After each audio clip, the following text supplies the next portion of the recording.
Welcome to the show. All things Bulldogs. Here we go, here we go. Yeah. Here we go.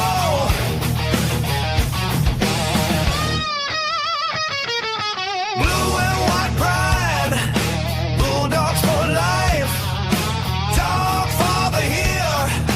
Gas by my side.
G'day, doggies, fans, all things Bulldogs. And me and Gus, we had a sing-off to see who would sing that, and he won. So Gus's voice on that song. How are we all? I think Gus prefers Celine Dion, to be honest, but that's all right. Each to their own. Oh, we got our pink shirts on again. That's it. Didn't see much of it at the Canberra game the other day. It was tucked away underneath the jacket, and although the jacket didn't help, everything got wet. It was pretty wet. Michael chose that song. My one was different, Tommy. Oh, come on, Tommy. What do you want me to have something that just does rap and where people talk? Message me later, mate. I'll send you the one. I'll send you the one I did, mate. Message me later. I'll show you what a real song looks like.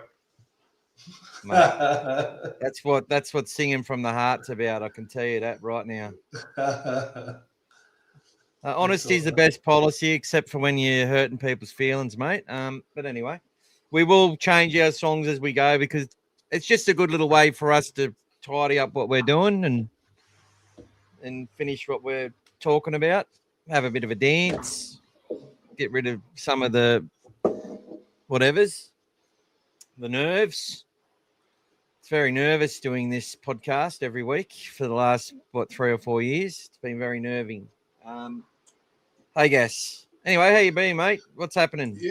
Yeah, good, mate. Good. We had a little special visit today that we performed, thanks to last week. So, got a photo of that, mate. Yes, well, it's actually behind me. I'll just remove myself for a second. There you go. Congratulations, Brian, last week's jersey winner. And Brian was also the recipient of the Preston number plate that we had as well. So, have you got the other one there with holding the jersey? No, I don't at the moment, but I will. I'll show that later on. I'll get that up on the screen for us to have a look at later. But we're up the top there. Do you like that better, people? up the top, down the bottom. Yeah, Yeah, gas on top. that's it. But welcome to you, Brian. Sorry, I should have asked before we put your face on there, but you got a better head than I do, that's for sure. Look, mate, there he is. Look at the man there, mate. Look at I've got to get rid of this bloody thing on there. Oh, there it him. is. Congratulations again, Brian. Lovely meeting you, mate. So Brian got the Jacob Preston number plate, and he also won the Bulldogs jersey. He decided that literally the day of the competition, they took the jerseys off pre-order and took them away from us. But Brian was actually just wanted to get an away jersey, and he's giving it to his niece, which is brilliant. So love it, absolutely love it. There you go. The Bulldog looks good. It all looks great. I'm your champion. Well done, mate. And G'day, thanks to everyone Aaron. that supported as well. G'day, Knox Pretty fierce competition for that jersey as we came down the home stretch there, guys. It was an easy way to grab a jersey, but you never know. This might happen again. You never know. So Gas drove it out there. So big thank you to you, Gas, for doing that. And look, I know we've got some flags and that has still got to go to people, but we've got to wait till we can get the signatures, which could be a while. I did try yesterday, guys. I was down there at the at Belmore, but the first grade team had the day off yesterday. It was their break day. So yeah, so I tried to go there and try to sneak a few signatures in, but it wasn't to be. So so it's not without trying, guys. We'll get there, but we're just going to do it covertly, so we're not impacting the players' sessions. Okay. Beautiful. All right, so we've got a big night on tonight, and I've already lost my agenda for the day, but I've got it here now. Look, so we'll go to some of your messages in a moment, people. We'll go through the team lists, obviously. I'm going to give you what I think will happen, the way it's sort of going now. We're going to continue to go back and forward with the chat, so we're going to stay on top of that today. So Gas will be ensuring we get that done, but it's on our agenda. We're a lot more organised today. We're also Gas is going to go through some statistics comparatively between different teams and also us and how we compare to some of the other sides in some of the areas, and I might elaborate a bit on that. We've got Dave's deep dive, so a whole bunch of stats, outcome-based stats, purely based from the Canterbury, Bankstown and Newcastle Knights in recent times. We'll talk about Bronson Xerri just a little bit. Basically, NRL 360 on Monday, they had every opportunity to talk us up a little bit. They just spoke about Xerri and how they reckon he's going to leave. And then it's disappointing to see that a couple of other podcasts just focus on that as well. Like, you're going to get something different from us, put it that way. And we'll do the junior and senior pathways teams as well. So what's happening with the chats here now? Special one there you can read out, mate. Hey, guys, got Gasser 2025 home jersey with my $100 Rebel voucher, and we'll be arriving tomorrow, hopefully. Oh, so Aki's got his dad a beautiful jersey. So thanks, mate. Thank you. That's so wonderful, mate. See, guys, it can work both ways, guys. It's not always the father's giving the kids, because I'm dragging the poor bastard out to all the games and he's enjoying himself. It comes the other way as well. So well done, Aki. You can keep coming along to all the games, mate, and enjoying them, mate. My banner partner. And that's a good thing. Sometimes it's actually good to wait till next year as well, because they give that 40% discount quite often, which enables you to get it for under $100. So, and I find the team store is the best place to do that. Sometimes you're lucky on eBay or on Marketplace, but I find some of those other places, they just keep selling our stuff overpriced for way too long. So Well, that was stick his. it. That was Yeah, Aki's part of Aki's Eid money from the post yeah. Ramadan. So thanks, So buddy. comparatively, that's like getting money for your birthday or for a big event for Christmas, whatever it is, you Exactly. and then Or going Easter and or whatever. spending it on your dad. Like that's amazing, and that just shows you how much of a great dad you are, mate. So well done. All good. Works Um, both ways. G'day, Ryan. And G'day, mate. so you're going to do. Yeah, Kangaroo Killer said something about. We'll probably talk about that in the team list. yeah. We'll talk about that when we talk about the team's Yeah. killer. Look, the way it works is I think current. Anyway, I'll get into that in a moment. Any other chats there? Yeah, we'll talk about some stuff there as well. Yeah, we'll go to that that's a really good question, Kangaroo. We'll wait for Timmy to get on too. Timmy's actually got us kick-started for our $50 this week, so we're already $10 there. He Well done. came a little bit late for the raffle, so we said we'll put you in for this week. So not sure what the prize is yet, but it'll be something good.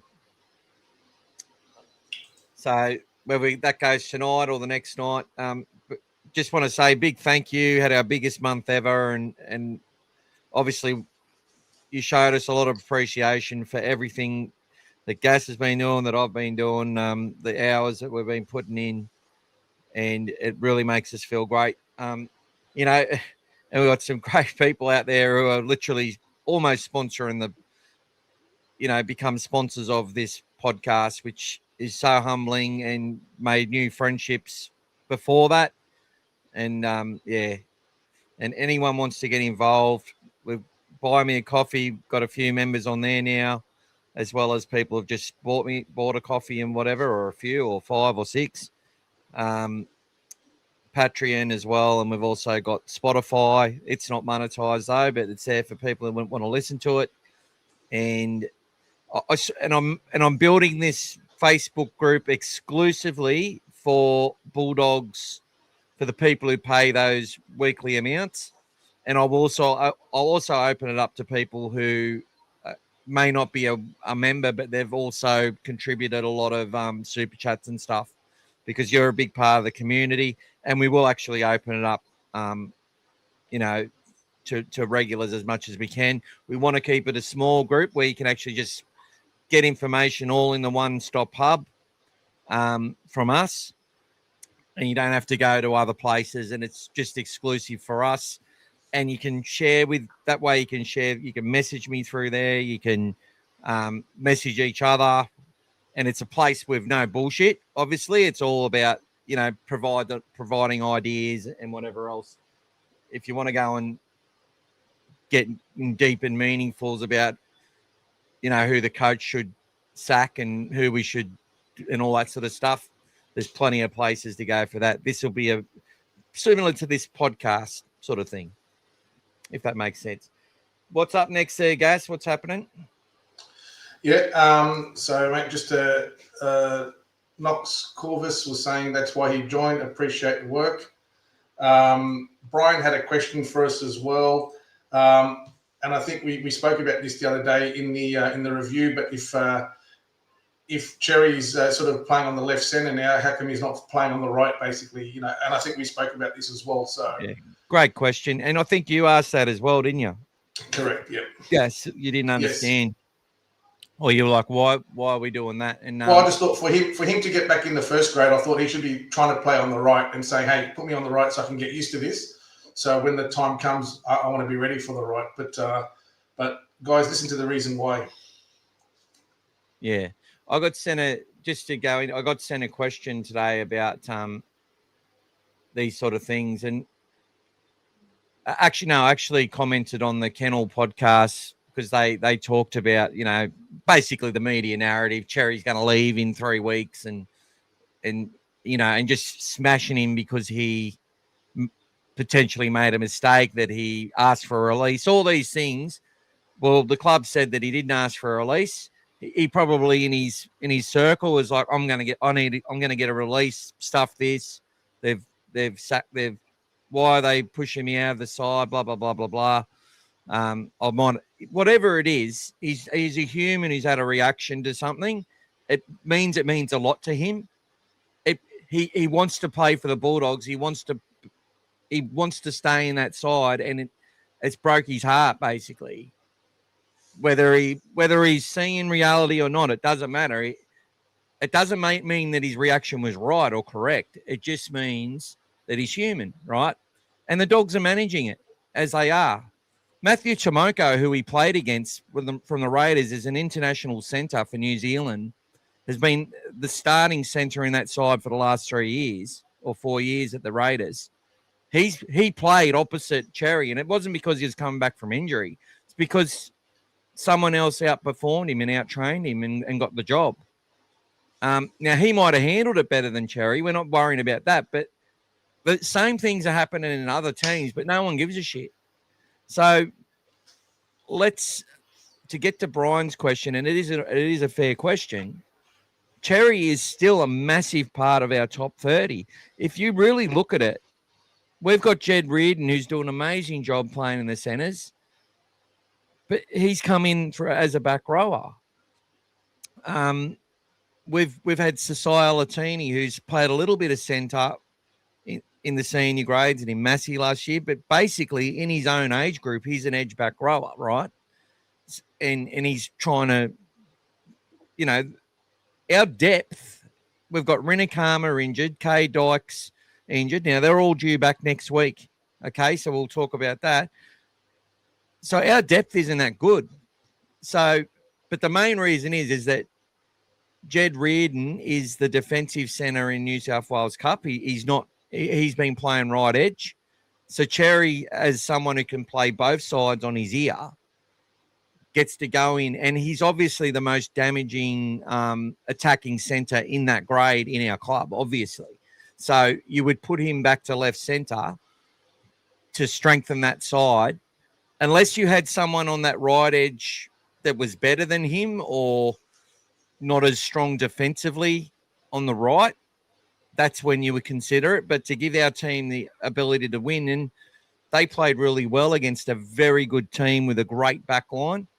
A side that probably had 8 players that played first grade last year for the Raiders in it. All right. So that's all, mate. Yeah. So he goes back to New South Wales Cup to fit into that team. And we want to have depth. When Critter goes and plays Origin, who's going to play left centre?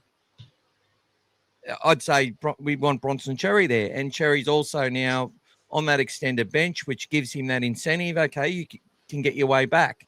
And Ari Tuala, he's got to play under pressure. He's got to perform every week to hold his spot. Just like everyone on that team is on notice, not just Bronson. So we've got to keep winning. We've got to keep playing well, and everybody's got to do their part. But there will be an injury. There will be Origin, and we need Bronson Xerri if we're going to make a run for the finals. That's my opinion. He'll come back hungrier too. He'll be much hungrier coming back too. Yeah, and he has to be because, okay, maybe he does move on at the end of the year, but I think Fox will keep talking about it until they don't. So that's my answer on that. What else have we got there, buddy? Lafayette is asking if Joe's son is my son's father. Who am I to Joe? I think it must be the daughter-in-law, I reckon. Must be. Yeah, thanks, mate. Not sure why we need to drink the Dilmah tea, but if it's there, mate, we'll have a sip. Is it I nice? do prefer Moroccan tea. though. My wife makes it. That's good. I don't drink tea. I'm a coffee drinker. Yeah. I like juice. How's your body going, mate? How's it been going? You smashing your target, I heard. Well, I'm 132.8 kilos. I was 135.9 when I started. Okay, so that's what I was. Weighed myself once a week, same time. Been eating a lot more, actually, which you might find hard. I just eat a lot of the wrong stuff, but I've actually been needing more fuel to survive. I actually had shingles last month, and I didn't say what I actually had, but if anyone's ever had that, I had to keep a job and have that, and yeah, Do podcasts. so yeah, so but look, my heart rate isn't as high now, doing the same level, and I've been able to lift myself to higher levels, getting faster times, all that sort of stuff. I haven't calibrated what I've done today, but as of yesterday, I don't know if you can see that. It's 155 kilometers, and we're 110.4% to target. And that should be higher than that because there was a double donation day in which Tani and Mike and a few others donated, and yeah, and another friend called Julie. So we should have another $250 in there as well. So I sort of feel like, we've exhausted our audience here, but I'll keep the updates. It's just been, I haven't done the lives and stuff, I know, but we got the target, and I just felt I'm actually walking further than I was, and I'm walking faster, and I'm actually I'm going to keep doing this afterwards. So this is going to be my routine now because I'm really enjoying it. I feel better about myself. Yeah, it's great. It's great for the mental health. And there's things that I've had to deal with, like everybody has to deal with. I don't know how I would have managed without doing this, to be honest. So anyway, now send me all your money and all you feel sorry for me. Donate here. G'day, Frank. What's Frank up to? G'day, mate. Saying hello. Matt saying disappointed to see Harry injured. Any idea? So he had delayed concussion. So he didn't show up to start, but he had that come through part of the concussion protocol. So he's sitting out a week, having a break. I was actually told by a random that's I don't know who they are. Sent me a message. I think it was on Saturday that Harry Hayes was out, so I did my little predicted dog father today, and I thought AJ Jones would be debuting for sure this week, but he's actually was suspended for 2 weeks, or he's got an injury. I didn't confirm it. I didn't bother, but he's not playing. And DSF, obviously, they want to get some miles into his legs first before they bring him up. But it was great. It's great for Jack Underhill and Logan Spinks to be on that extended bench. And obviously, Lipboy Hopboy gets another opportunity, and Fletcher Hunt. And we'll bring those. You can see those teams scrolling across there at the moment. We'll have an idea for Saturday. There's going to be a bit of a trick to it because New South Wales Cup play at Belmore at 12 o'clock. So if they're playing in that game, then we know that they're not going to be moving into the last sort of 90-minute team for the Bulldogs. So that's the giveaway. So if anybody wants to go to Belmore, watch that game, and then do the flyover to Accor Stadium, by all means, you can catch Bronson Xerri and you can catch the first graders on the same day. There you go. Heinzie noticed 2 new names in New South Wales Cup. First was Nicholas O'Mealy and Broden Cons. What do you know about those two? So I can tell you about Nicholas O'Mealy, obviously Mark O'Mealy's son. Played in the grand final last year in the you watched him. The Bears. Yeah, he was right in front of us, working hard. But he was signed on a training trial, I think, off memory, just to come and have a go. So he was selected last week in the Ron Massey team, and then he actually didn't play. And now he's been placed on the wing, off memory, for New South Wales Cup. Broden, you can talk about him, Michael. Yeah, so I saw him for the first time last week, and he's a big boy. He come on pretty late. I think he had to make something like 18 tackles. Basically, Canberra had all the possession late in the game and were making a comeback. We led 20 at half time, something like that. 24-4, we scored again, Yeah, he came from Blacktown Workers, so he's been in that Manly system. obviously they've struggled a little bit and they've had to call on a fair bit of their depth. They're now, I think they've separated from Blacktown now, though. I think Manly got their own side now in reserve grade, but yeah, he's a big fella. Still don't know much about him, but we're going to learn more and more about him. Bit of size, made his tackles. I think he had, so that's not bad going. But the most important thing is he sat there and tackled his ass off and looked to me like he took his opportunity. And whilst I'd expect he's going to play a fair bit of Ron Massey Cup, just my early thoughts, he's got another opportunity to impress and change the club's mind about that this week. So really big congratulations to him for joining our club. Hopefully he's someone we get to get behind. I just want to say a big shout out to Jack Todd, copping that hit. Look, obviously there's nothing to see here, whatever that, he's indefinitely got it's one of those really bad concussions. So they need to make sure he is okay before they talk about when his next game is and stuff like that. Usually these things sort themselves out over in a few weeks, but sometimes they can be complicated and take longer. So we'll just have to wait and see and keep our break. He's just had no fucking luck at all. So Toddzilla, we're thinking of you, mate, and we can't wait to see you back on the field. G'day, Shoey. A little late, mate, but you better late than never, mate. All good. That's it, brother. Yeah, thanks, Heinzie. Harry's under the concussion protocols.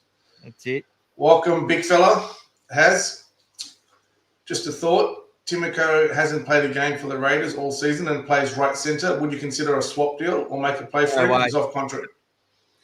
Attacking wise, he's a goer, and sometimes he is impossible to stop. He's got a bit of X factor in that part of his game, but defensively, he's not up to it. And Simi Sasagi is the reason he was out. I'm not up. We don't look. If Bronson dead set wanted to leave our club, Harry, and Matt Tomoko was on offer and was affordable, and it all worked out for us, his depth would be, you wouldn't say no to that depth. He is a Kiwi international. But as we said at the start, Harry, you got a Kiwi international playing reserve grade. No one cares about the Raiders dropping an international to reserve grade. In fact, they just get asked a loaded question so that Ricky can answer it glowingly about Tomoko and how great he is at accepting this news and fighting for his spot to get back. You know what I mean? But obviously, obviously he didn't carry on and have someone go to the media that he was upset. But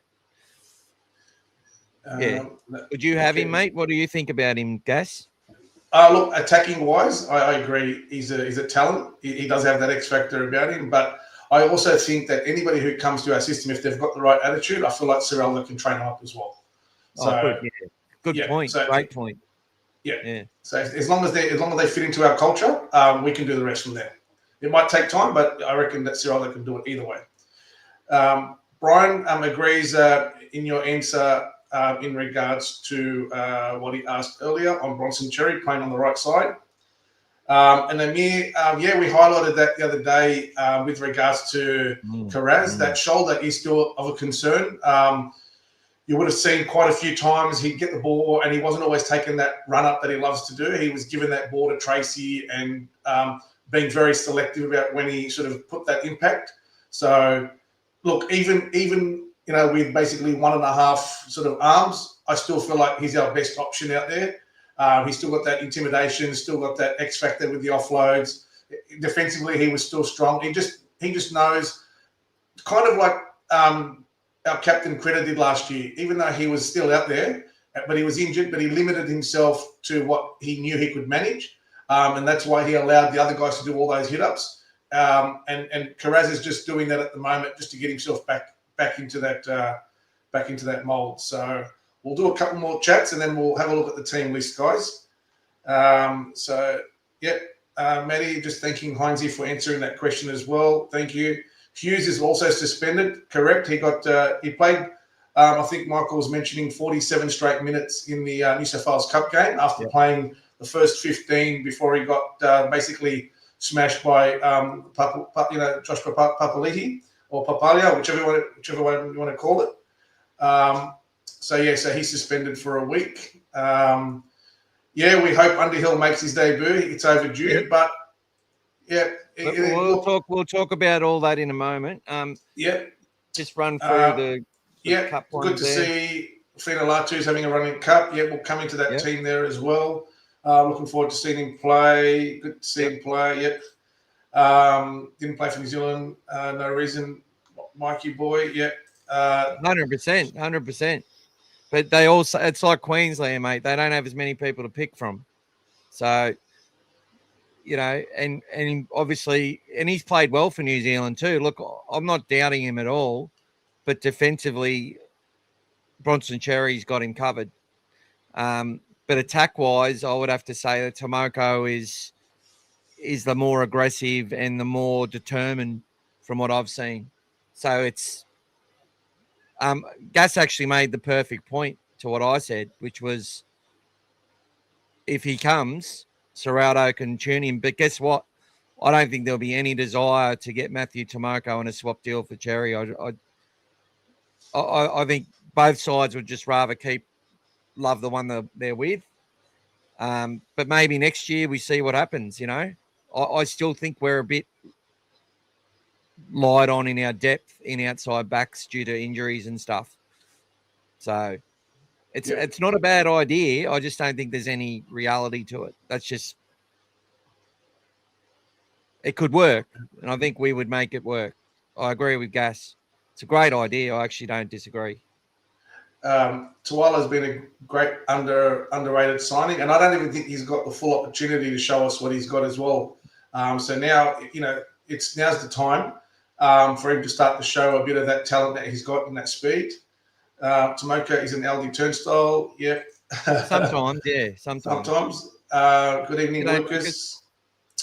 Perez definitely looked distressed last week. Don't know if it was Cherry or he's banged up. Well, he's still got that shoulder, and he knocked it about when he scored that try as well.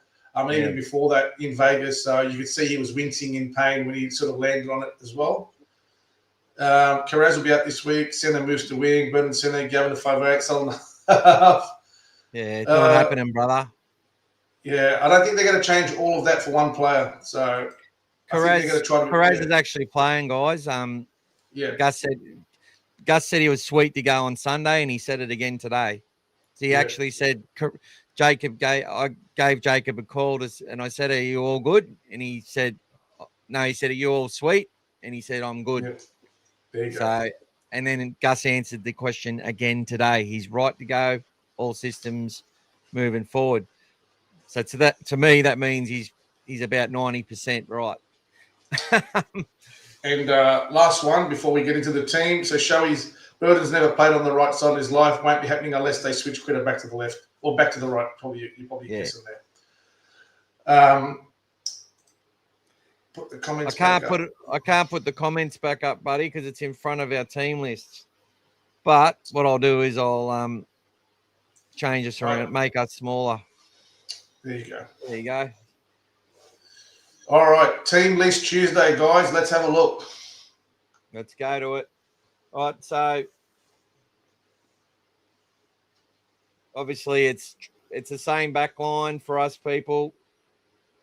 Nothing's changed there. Max King, Haywood. They've got Satili Tupanua to start.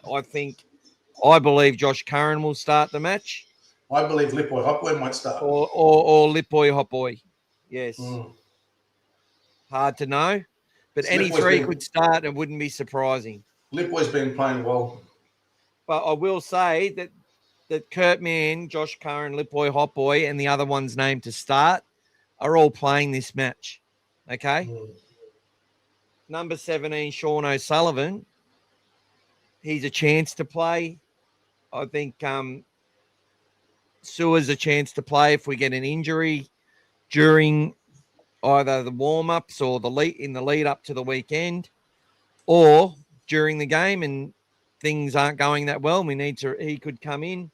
and Fletcher Baker. I think Fletcher Baker will be the one who plays if the game sort of follows any sort of similar trend where the Bulldogs are confident in what they're doing in defence, holding on to possession, able to cover things.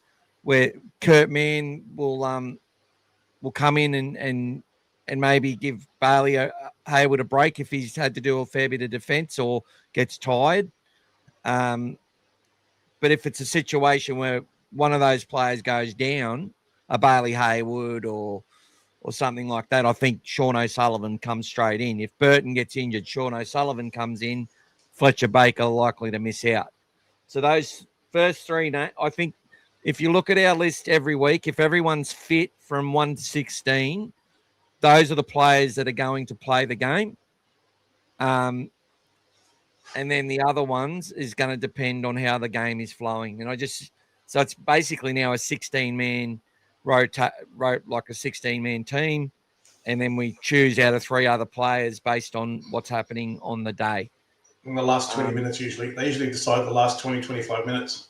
Yeah. So it's sort of, look, I think my idea was better, where you just have 2 fresh reserves who only cover HIAs, whether they're foul play or not. That's what I think we should be doing. But anyway. Let's have a look at the team, mate.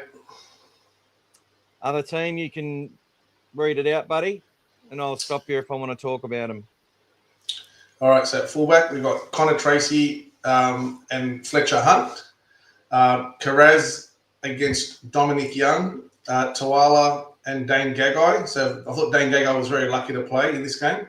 Mm-hmm. Stephen Crichton and Bradman thinks he's the best. I like Bradman.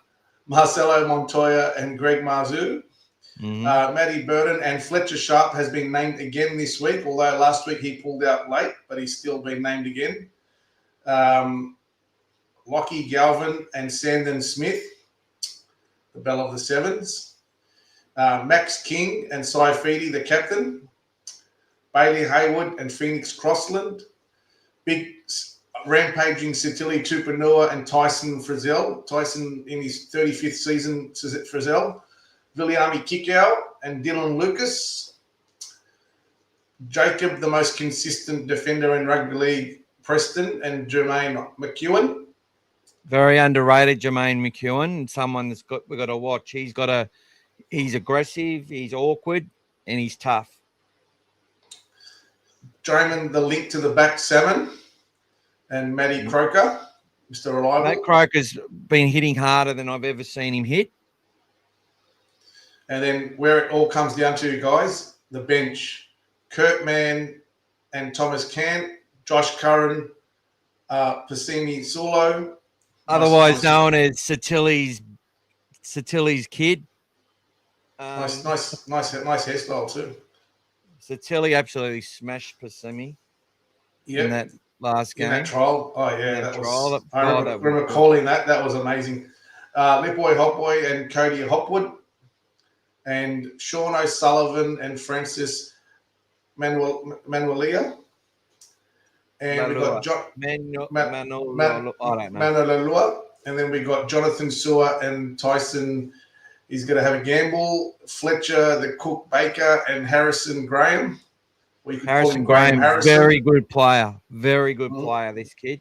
And someone I was hoping the Dogs would have went after. We've got Logan Spinks and Jack Underhill getting some a touch of first grade potentially, training with the boys. And James Schiller and Wilson DeCourcy. And also... So we got Moana. Moana from the movie Moana. Yeah. And then we got number 23, Bronson Xerri, the 23s. And the coach, straight from New hospital. South Wales Cup coach Justin Holbrook. Straight from hospital. We got Cameron Seraldo with his fingers all mingled up, thanks to GIO Stadium. So let's talk about Jack Underhill debuting. Unless there's an injury to one of those guys that are named ahead of them, or some freak stuff, some COVID or bird flu or something happens, those guys I don't believe will be elevated.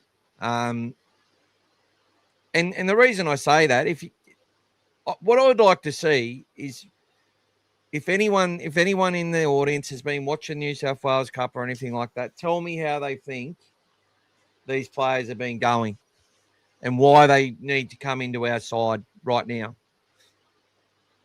Okay. Logan Spinks will be joining our top 30 next year, as will Jack Underhill. And it is a great thing to see these guys' names in headlights. They're being developed to the minute.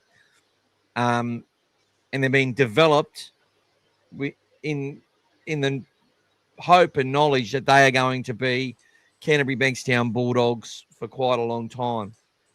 That is the aim, and that's what these guys are working to.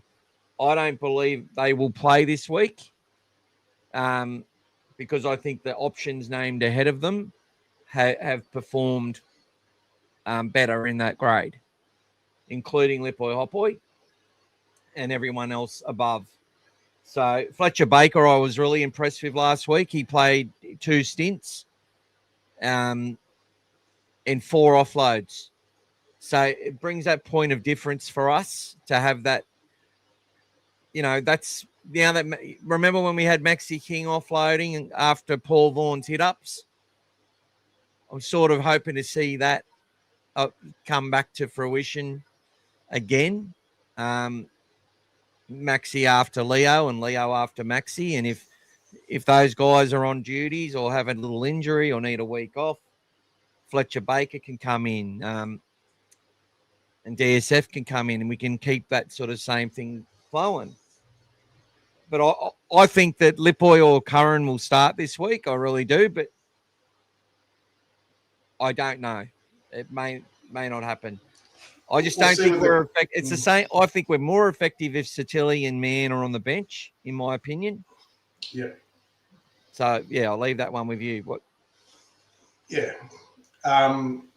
Definitely agree. I think we've got some good options there, but we'll know more about the 24-hour squad as well when they drop those players off, which means that those players that don't play will be playing at 12 o'clock on Saturday at Belmore.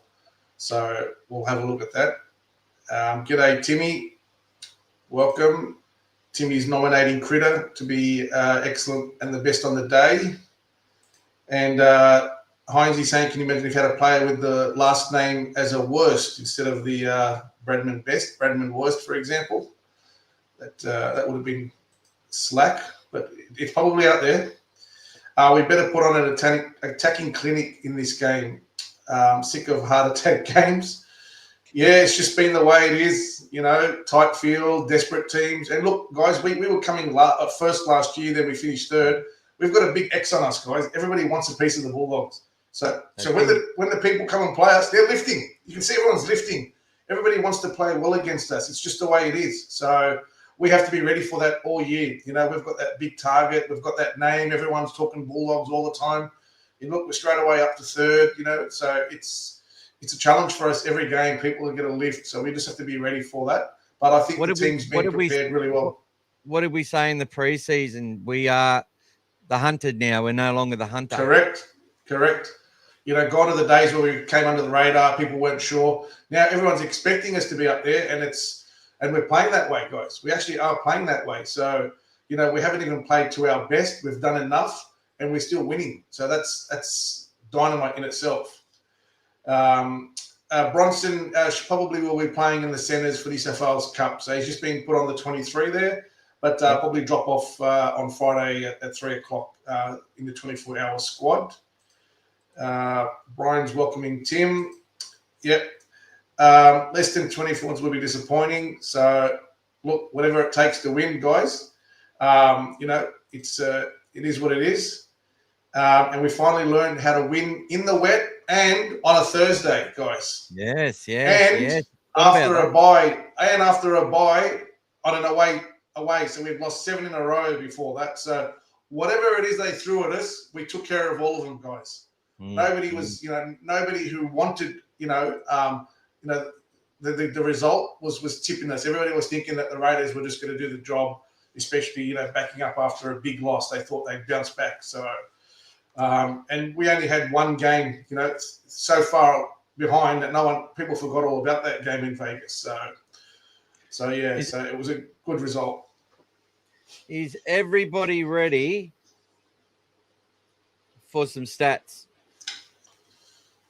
Are we ready for some stats? Let's get into it. I'm going to go off it and back on.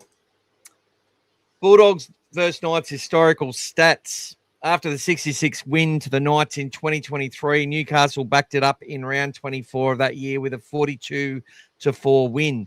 Since then, the Dogs have dominated the Knights, winning 3 consecutive games, winning 36-12, 32-2, and 20-0 last year, for a points differential of 88-14.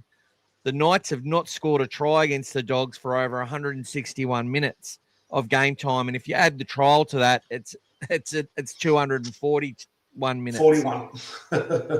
The Knights have only scored 2 points against the Bulldogs in their last 2 games.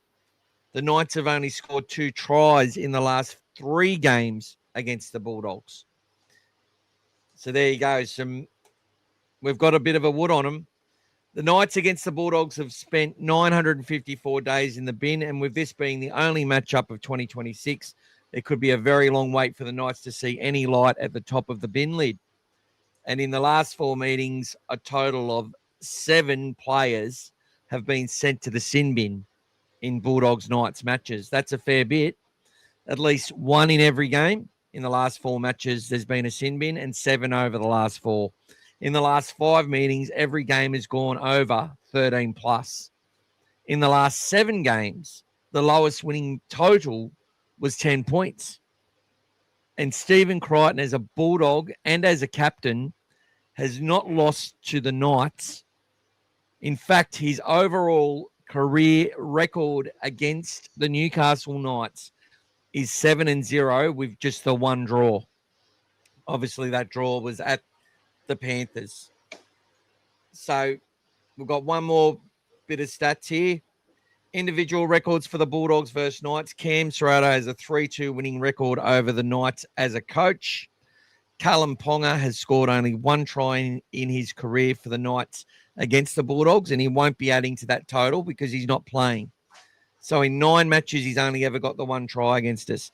Matty Burton's kicked 14 from 16 against the Knights. So he channels Hazem El Masri when kicking against the Knights. Crichton's got 4 from 4. Anari Tuala, as a Newcastle Knight, played 10 matches against the Dogs and scored 4 tries against us. Try-scoring trends. A forward has scored a try for the Bulldogs against the Knights at least once in the last 4 games. And Josh Curran has scored a try in the last 2 games against the Knights. In the most recent meeting, which was last year, every try scored in that game was scored by a forward. So there you go. And the Bulldogs right winger has scored twice in the last 3 meetings, which is interesting considering only forward scored last time. So I have to check that, Dave, but Dave can have a little issue with that. That's okay. Dogs wingers have combined for 4 tries in the last 3 games, and Bulldog centers and wingers combined to have scored 7 tries in the last 3 games. So there you go, people. There's some stats for you. What's happening with the comments? Thanks, Dave. Good job, mate. O'Brien and Tuala up against their old club. Too bad Leo wasn't back. Yes, James. It's a shame, mate. James. Can we win by 50, please? I'd and love Brian, that, Brett. Good to see thank you mate. very much, mate. Not going to lie, would love a big win, but also wouldn't mind reliving a modern-day El Magic finish from the sideline. Oh, no, please no. Can we do it in the first minute? Oh, mate, that was amazing. That was still watching Andrew Johns the way he watched it fly over his head. Oh, that was amazing. Thank you, Brian. So we're up to $18 in super chats, people. We get to 50. We have our random draw. Feel free to put in a few bucks. And don't worry, there will be and the way it also works now, if you are a member, you get an extra ticket as well. So that's the way we're going to do things. And there will be some more big prize draws that we had that finished up last week where Brian won the jersey, brand new jersey from the team store. There'll be more of those coming up through the year. And obviously, being a member helps. And, we'll see what we can do, man. Like, honestly, the more we do this sort of stuff, we may get some sponsors who want to get involved because, we're obviously we're buying stuff. Okay. And then people are interested and want it. So there you go. Next question there, Joey. mate. So Joey runs welcome. Canterbury. Joey runs Canterbury Bankstown Bulldogs supporters group. I've assisted him as well. And we went and watched Bulldogs and Parramatta last year. So Joey says, hope you're doing well. Do you think Sean O'Sullivan will come into halfback, Lachlan Gowan 5'8", Matt Burton centre, dropping an RA2R? Joey, that will definitely not happen unless there's an injury to somebody like an RA2R. Matt Burton and Lachlan Galvin will be playing in the halves unless it doesn't work or unless we've got a better halfback option. Sean O'Sullivan did well in New South Wales Cup on the weekend, played really nice. But you've also got to understand the media were only looking at O'Sullivan and they're only looking at Xerri because they didn't care about anyone else. And the reason is it adds to their narrative for first grade.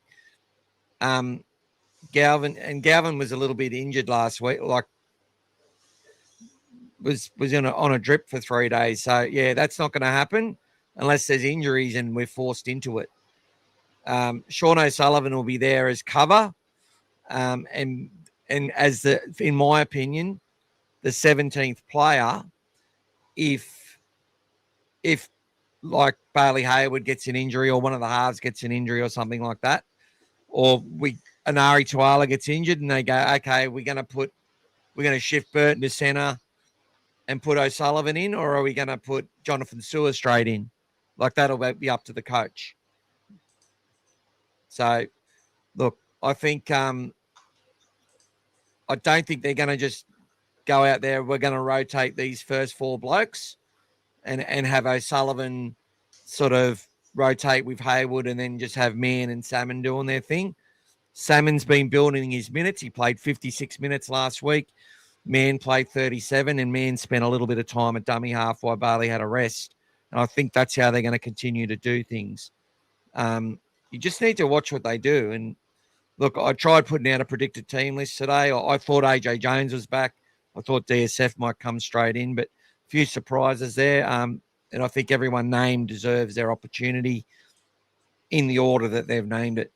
So, look, I don't think there's any – like, Matt, did people not watch what Matt Burton did for us against the Raiders as our 5'8"?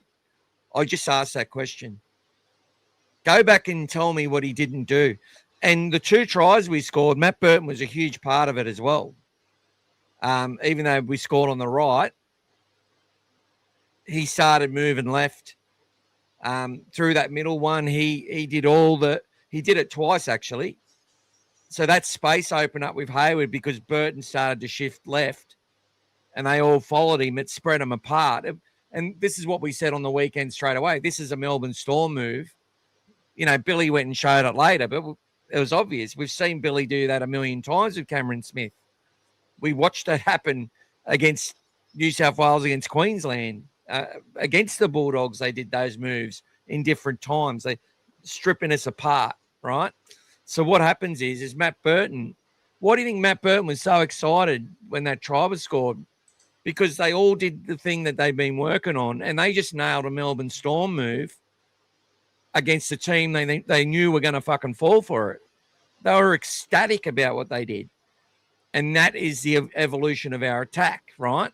So, and then Gas is going to talk about some of that stuff later, I'm sure. But Burton played his part in that role. But he's 40-20. 40-20. The chip, the break, the line break he makes, 900 meters of kicking, 19 tackles with 0 misses. He is our fucking 6. And he should have been picked at New South Wales for 6 last year. It doesn't matter if Galvin is a better 6 than he is a 7. And our 6 and 7 have been combining all right. They're going all right. And last year they didn't really get to combine. But our best performance last year was against the Manly Seagulls, and Galvin and Burton were the 5'8" and the halfback. So, yeah, I think it's a good question, but it's also next man up mentality. Who deserves to get that number? Josh Curran last week, well, the first 2 weeks was our number 17. Now, if the games went differently, he may not have played, and O'Sullivan may have played in those matches, or Turpin may have played, right? But as it turned out, we went with 16 players and then used Curran at the end because we had interchanges in hand and we knew we could get it covered with the way the games went. So that's how it works. And how good was Matt's 40-20? So there you go, Timmy. Yeah. Thank you, James. Thank you so much, mate. He got his new Dogs pins and his cherry bobblehead. Got Galvin and Preston pre-ordered as well. How does it go? Is it a bit like this, Michael? Is it the bobblehead? How does it work? You got a he's got them all, James. And James actually sent me a little video of his house and stuff. So I didn't get it set up today for us to look at it, James. But that's what I want to do is, with your permission, if you send your videos, we'll do an our house thing where we go and have a look, just spend a minute or so looking at people's dog houses that they've got and all that, showing off all their stuff and whatever else. He's going to need a bigger boat, he said, mate. G'day, Craig. I hope we give the Knights a hammering. Yeah, I mean, just quickly, guys. Last year, I mean, I'll go into the stats shortly, but just so you know what we did last year in the day games, we scored in the first day game we played. We scored 16 points. That was against the Eels. But then since then, we scored 32, 32, 30. So this is the daylight games. We had 42 points, if you remember, against Manly in that amazing game. We only lost the one game, so. That was in the day, and then we had another 26 points there as well. So we're averaging over 30 points, guys, in day games. So it's a it makes a difference, that sort of fast daylight. And if you remember, even back to 2024, we played that day game at Suncorp against Brisbane, and we put 40 against them. So it does allow teams to be more attacking, and I'm hoping that it'll allow us to play a bit of footy, which we really did last week, guys. If you remember against Canberra, we really passed the ball around a lot. And I'm sure everyone's had their heart in their mouth thinking, what are they doing throwing all those passes? But they really, and they kept an amazing 91%, completion rate. So they backed themselves. They were ready for it. And they knew they had to do that to upset the Raiders, and it worked. So, so hopefully, hopefully that they continue doing that in a day game, and then those passes, which, Michael mentioned, guys, he spoke about it the other day, a lot of our passing was just off, just above, just below, just behind, and it always caught that runner, sort of half sort of jogging or stepping before he could just hit a gap or do something with the ball. So in the day, hopefully, and not in the wet, we'll get a bit more attacking flair and get the result that way, hopefully. So they've got to improve that, and they will. They will. They had excuses last week, but the execution of our passing was the fact we go there, win that game when I'm like, this is a game that I can accept a loss at. It's hard to win at Canberra.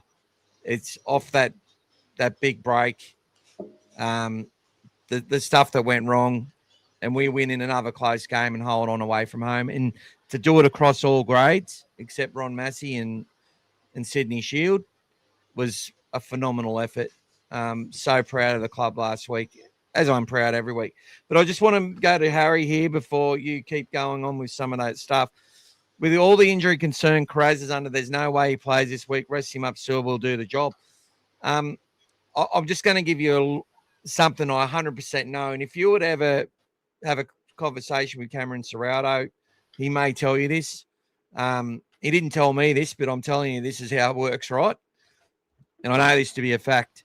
And it goes a little bit with what Gordon Tallis was talking about when he's having that argument the other day with Bomber about does Adam get to choose whether he plays or not? Like, it's just a club-wide thing.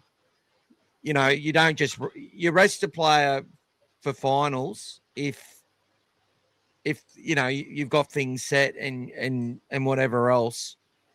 But when it comes to this sort of thing, if Karaz is right to go, if he can play and he says he's right to go and he's doing everything at training that he's got to do, he plays and he doesn't get a choice in it. Right. And so that's how it works. Now, if he's sitting there and he's not doing some training and he's not doing some stuff and he's like, I'll be right on Saturday and whatever, but just, you know, Serrato said last year after that Roosters debacle when half the team was sick and about 3 or 4 players were literally playing with parts of their body hanging off Christ knows what, our injuries were so bad last year and they didn't whinge, they didn't complain, they didn't talk about it. And Serrato held them all to account, right? And he held himself to account. And he said, if they don't do the work before the game or they can't do it, they won't play. So that's what it'll be. If Karaz isn't training, if he can't do the training, if he's not up to it, he'll be ruled out and he won't play and he won't be named come Thursday or Friday or whatever. Come an hour before the game. But if he's and by the way, Jonathan Sewer will basically be named as that next man up until Cherry goes past him or whatever, you know, or we get an injury and the cards have the cards have to be shuffled or whatever. But yeah, Karaz isn't coming out of that team, mate. Just to give him a rest. That's not how Serrato works. And everyone who's talked to me about Cameron Serrato and who's worked under that sort of system, and basically the whole NRL, to be honest, you don't get a choice in whether you play or not or get a rest. Not at this time of the year.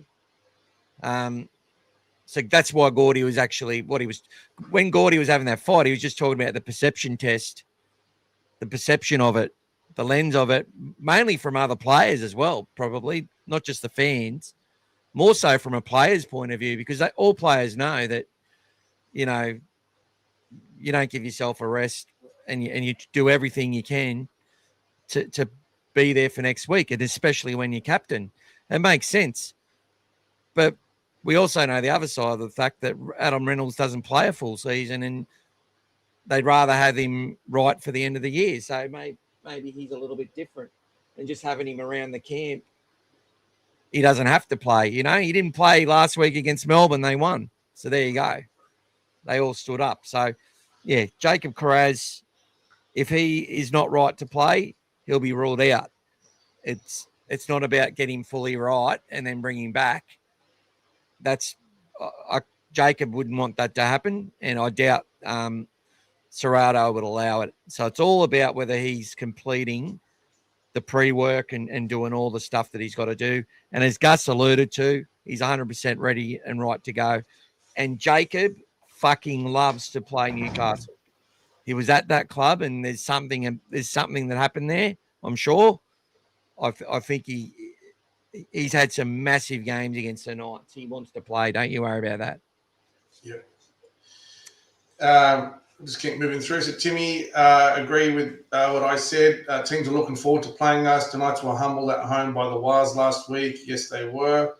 Obviously, they've got quite a few players out, especially the vast majority of their spine. I know we're back at Acor for the 3 weeks, but some tough games, including the clash with the Panthers on a Thursday night. We'll have to keep the good record going with Thursdays. And just confirming, yes, mate. Michael mentioned that he received your entry for the draw tonight. Yep, that's come through. Thanks, Timmy. Well So we're done, up mate. to $23. We get another 27, Timmy, and the draw will be done tonight. Yep, that's it, guys. Next 2 weeks being day games will certainly help free up the attack. No rain. There's a little bit of rain predicted on Saturday, but it's in the morning, so hopefully that's well before the game anyway. And Timmy's identifying as one of the players to watch out for will be the Fletchers. Yep. Maddie, with a bit of luck, the rain stays away. We can get a 30 plus crowd for the first home game. Yeah, let's hope so, mate. It's a Saturday afternoon game, guys. Ramadan's over, so let's come and celebrate, guys, and watch the game. Let's get 50,000 there. Yeah, Eid Mubarak, yes, thanks. Sal says hello. Yep, say hello back, mate. Thank you, buddy. Brian, I was happy with that game, although I hope not going to lie, I was thinking it was going to probably be a loss in those conditions. Yeah, you know what? Again, like for us supporters who were there, like that were fortunate enough to make it there, the game felt in control as well. It was a tough game, and just a couple of those try savers were amazing. I feel like they were more lucky in the way they scored their tries. They were very sort of offloady one hand, where we scored two great set tries, which is unusual for us, but very, very sort of good to see moving forward. So that was really good. Amir, Max King was great. Yeah, shout out. Yeah, well done, mate. Max King was great against Tarpany and Papali and really held his own. And if you noticed early on, did you guys see him when he turned around? He looked like he was going to offload it. There was no one there, and he sort of pulled it back in again. So he's still got it in him. He still wants to do it, but he's holding it back. I think, like Michael said, once maybe Leo's back, maybe he'll then unleash the offload again. Yeah, I think Maxi's elite now. I think you can say that he's an elite forward. Yeah, and he's still getting better. There's not too many props that just keep getting better at his age. He's not that old, right? But no, still pretty good. What a great player Max King is. We're so lucky. Yeah. Harry's saying apparently you were a He's talking about you guys. I held my own, mate. I held my own. If I was in the clear, mate, shut the gates. And if you were in the clear, then I'd run you down, mate. I love saving a try more than scoring as well. But yeah, it was awesome, especially obviously Oztag, those big dives. Yeah, still got my golf going, mate. Love my golf. What's your handicap, Gas? What's your handicap? Index is currently around 9 point something. So yeah, just around that.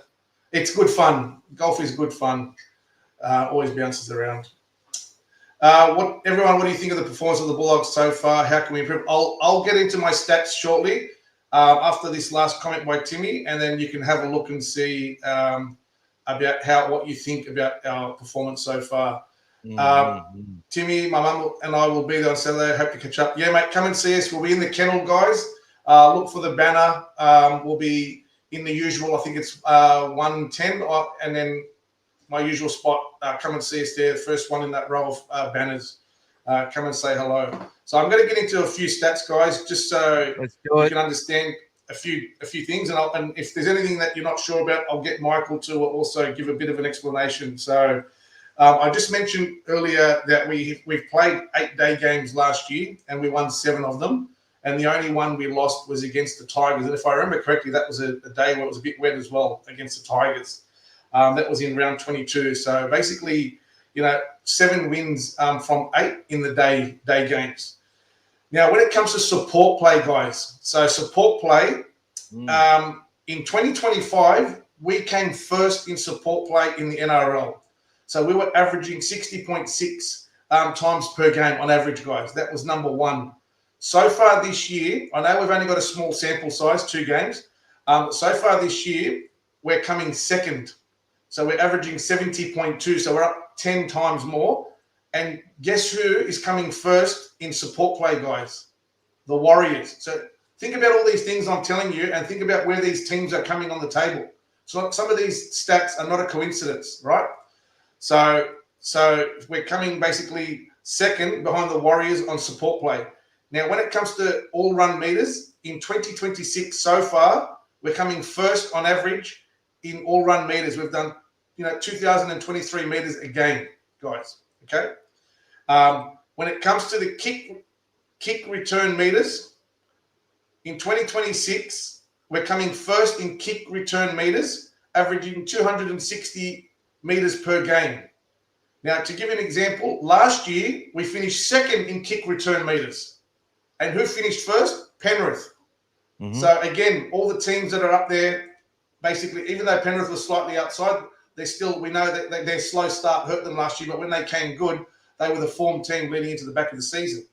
Now, when it comes to offloads, so far this year, we're second in offloads. We're averaging 13.5 offloads a game. In 2025, we were fourth with 10.4. So we're currently 3 up on our average. Now, when it comes to set completions, guys, I'll say one thing to you.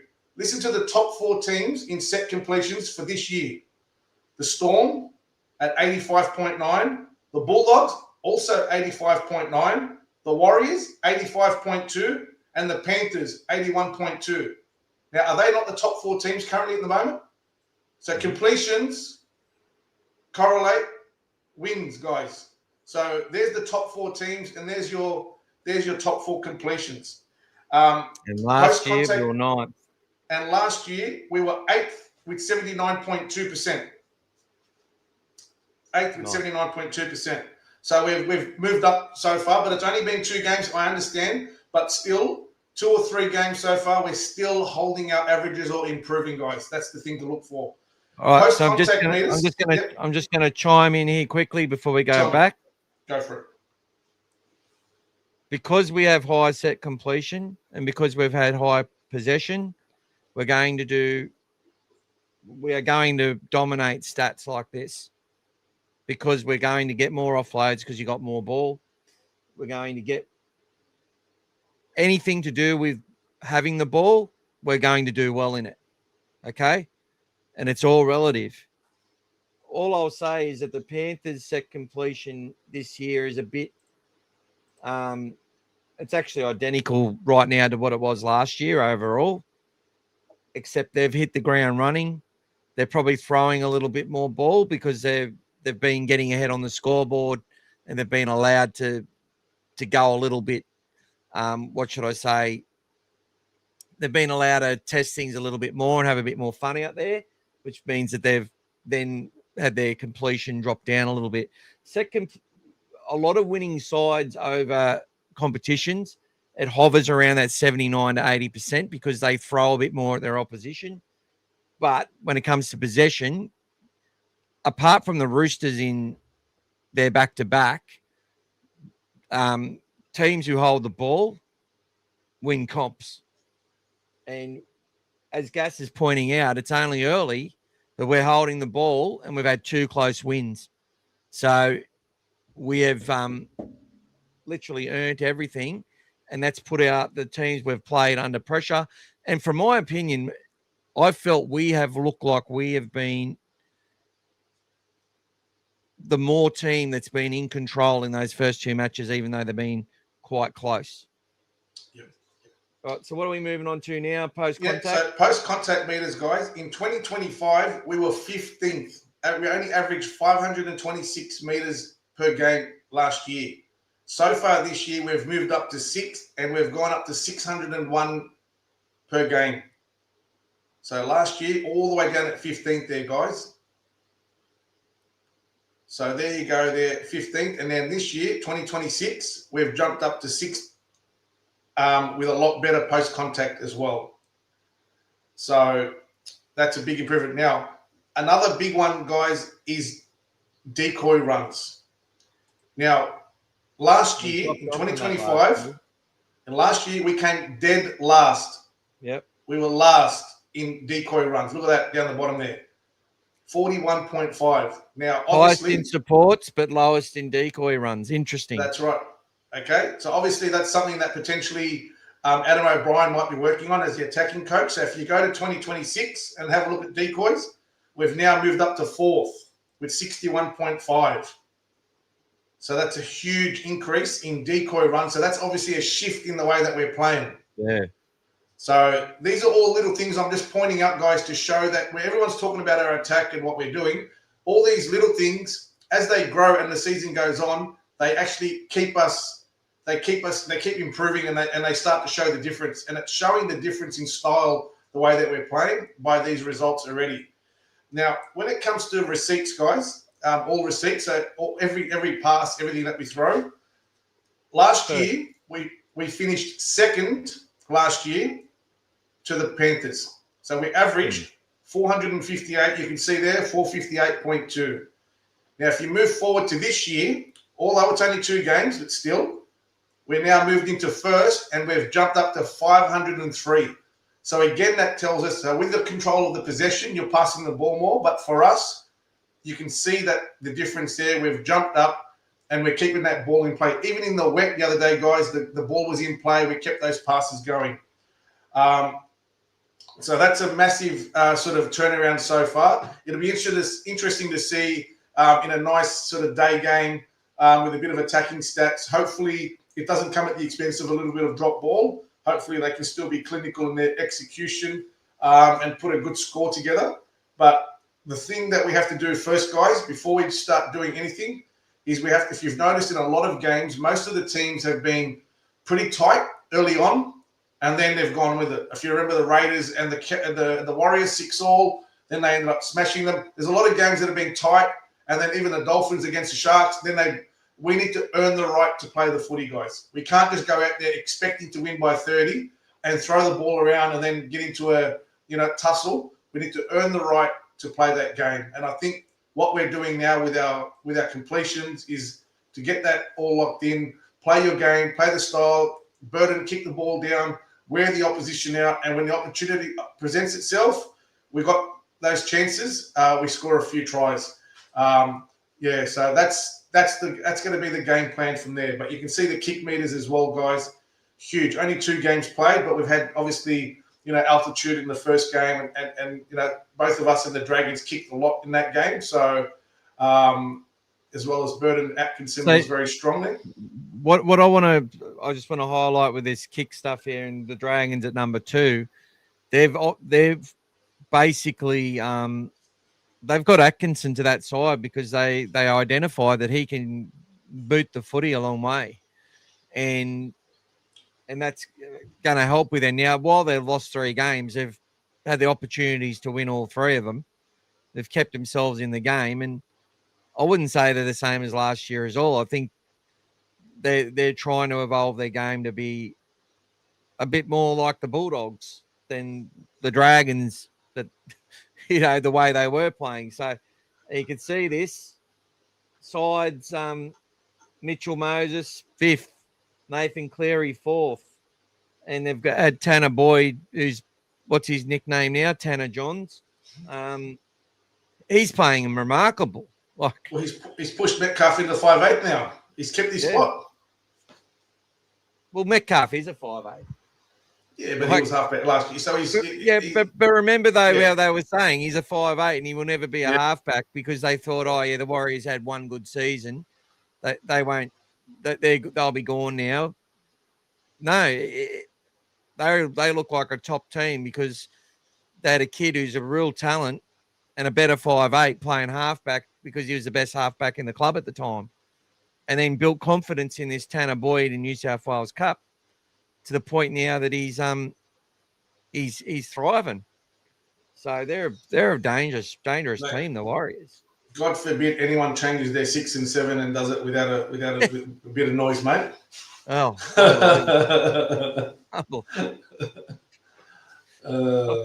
like they were saying that though last year. To be fair, they were saying, he's a 6, he's a 6. As soon as they start, especially after that Las Vegas loss, they were going to run last, the Warriors. I believe that too. They were on top of the ladder. There you go. What's the next one? That's it, mate. That's all I had. Just a quick summary there of the stats. I just wanted to highlight the stats that I wanted to show, the ones that were basically showing our attacking change, guys. Everyone's saying that nothing's changed. It has changed. We're just going to take time to start reflecting. And the games we have played, it's why we've only scored 29 points to 24.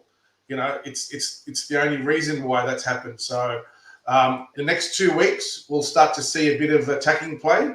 And if things go well, we should hopefully put a nice score on the Knights. And then who knows? We've got the wood on the Rabbitohs at the moment. And if we can, keep them on the back foot, you never know what's going to happen in that Good Friday game. But first one game at a time, guys.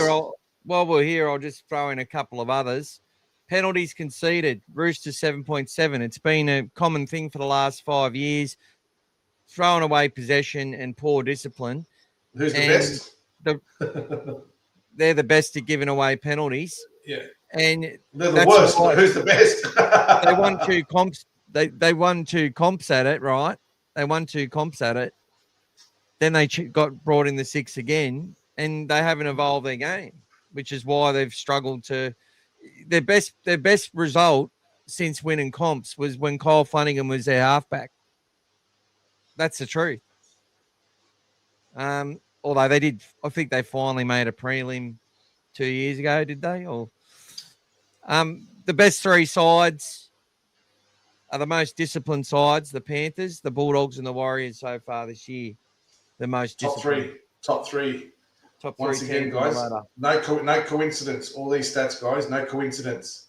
Because we're protected species. Gosh, that's Crawley now. Crawley, everywhere he goes. Protected species, Crichton, blah, blah, fucking blah. Ineffective tackles. We would have been high up that last year. We were 5th last year with 16.1 so far this year. 7th with 16.5. And you'll find that more teams are doing more ineffective tackles than they ever were before. They're applying pressure, trying to build line speed, trying to follow in the steps of teams like the Bulldogs, the Panthers, the Bulldogs. Warriors know the system, but they're all behind. They're all chasing. South Sydney, I see they're trying harder in all that stuff too. And let's look at errors. Roosters up the top. Bulldogs, Storm, Warriors down the bottom. Penrith made a few errors, but they did play in that humid weather against the Broncos. They made heaps, and they're throwing the ball a little bit more because they've been establishing some big leads in matches. So there you go, guys. We like to do these. We'll do this again in another few, probably. I usually do these stats rundowns in, round 7, round 14, and then the run home. So we will come to that again probably when we get to the 25% mark of the season. Just see how we're traveling then. The only reason I wanted to do it now, guys, so there's been a lot of talk about nothing's changed, and I just wanted people to see that there has been a lot of underlying things change, especially in the attack. There's a shift. You can see it even being at the game. You can see the shift, but we just haven't had the opportunity to really put a score on anyone and silence a few of the crazy ones. That's all. So patience, guys, patience. It'll come. We'll keep going with some chats. So Timmy's got an older brother who's a Knights fan. It's disappointing for you, Timmy. Bad luck. Paul doesn't follow the game as he used to. He's still traumatized after Haslam's conversion. Yes, he's not alone there, mate. Do you see a hole in the Bulldogs team that they need to fill to make them a better team as a whole? I'm looking forward to seeing Leo back. Getting Leo into that side is going to help us a little bit. And I can see as the season goes on as well, potentially if Fino Latu starts to develop as we expect him to, I can potentially see him phasing Curran out of the team if he delivers. Curran's a great backup, but I can potentially see them looking to the future as well. If he did well the other day too. Yeah, if his game's up to it. So, but Curran had a great game for the 23 minutes he was on last week. That'll just but he'll have to show that he's playing better and earn it. Like if he's not, he's not gonna. That's it. Phil Gould and his pathways with the top 3. Thanks, Warriors, Panthers, and stuff. Yeah. Yep. Warriors, baby. Yep. Thanks. Yeah, up the Waz. The Bulldogs are happy keeping the games close and just grinding to the win. Stresses me out though.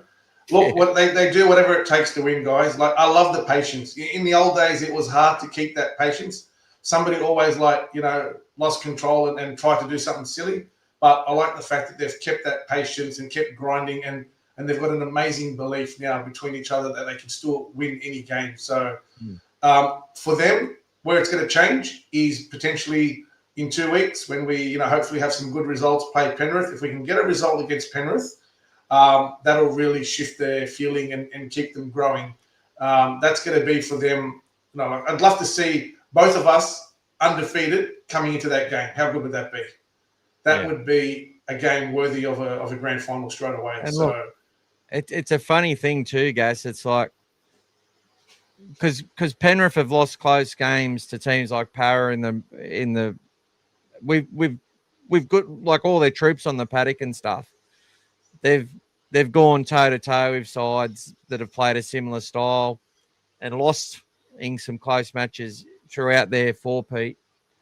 But they've got that gear at finals time, and that's where we've just got to keep building and building, but we do have to find that extra gear.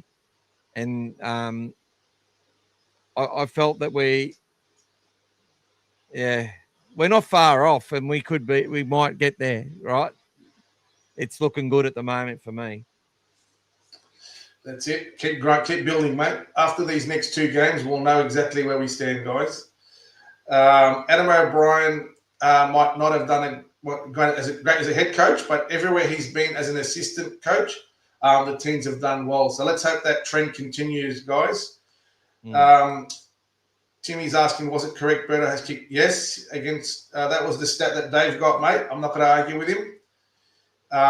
Really think Matt Burton should be the goal kicker. Look, it's been hard, guys. Critter hasn't really had a lot of opportunities, and he's done well. He just didn't kick that first one too good the other day, but he kicked well after that. They weren't too difficult, but he's still been the more favoured one. And don't worry, guys, they do a lot of stuff at training to get that going. And it's not just let's just give it to you. But if one of them was to lose form, that's a different story, guys. But Critter's still striking them well. Do you have the Dolphins featuring in the 8 this year? If their middles stay on the paddock, Timmy, that makes their edges much more able to deal with stuff. So, if they keep those middles developing and they don't suffer those injuries with the likes of Flegler and Gilbert, and then handle Origin when I expect they'll get some people, they have all the balance to go to the finals and beyond. Harry was saying something funny in there, wasn't he? About Harry looks like I'm in a science class looking at stats. Like Tolman, best stats player, but average on the field. No, he was all right.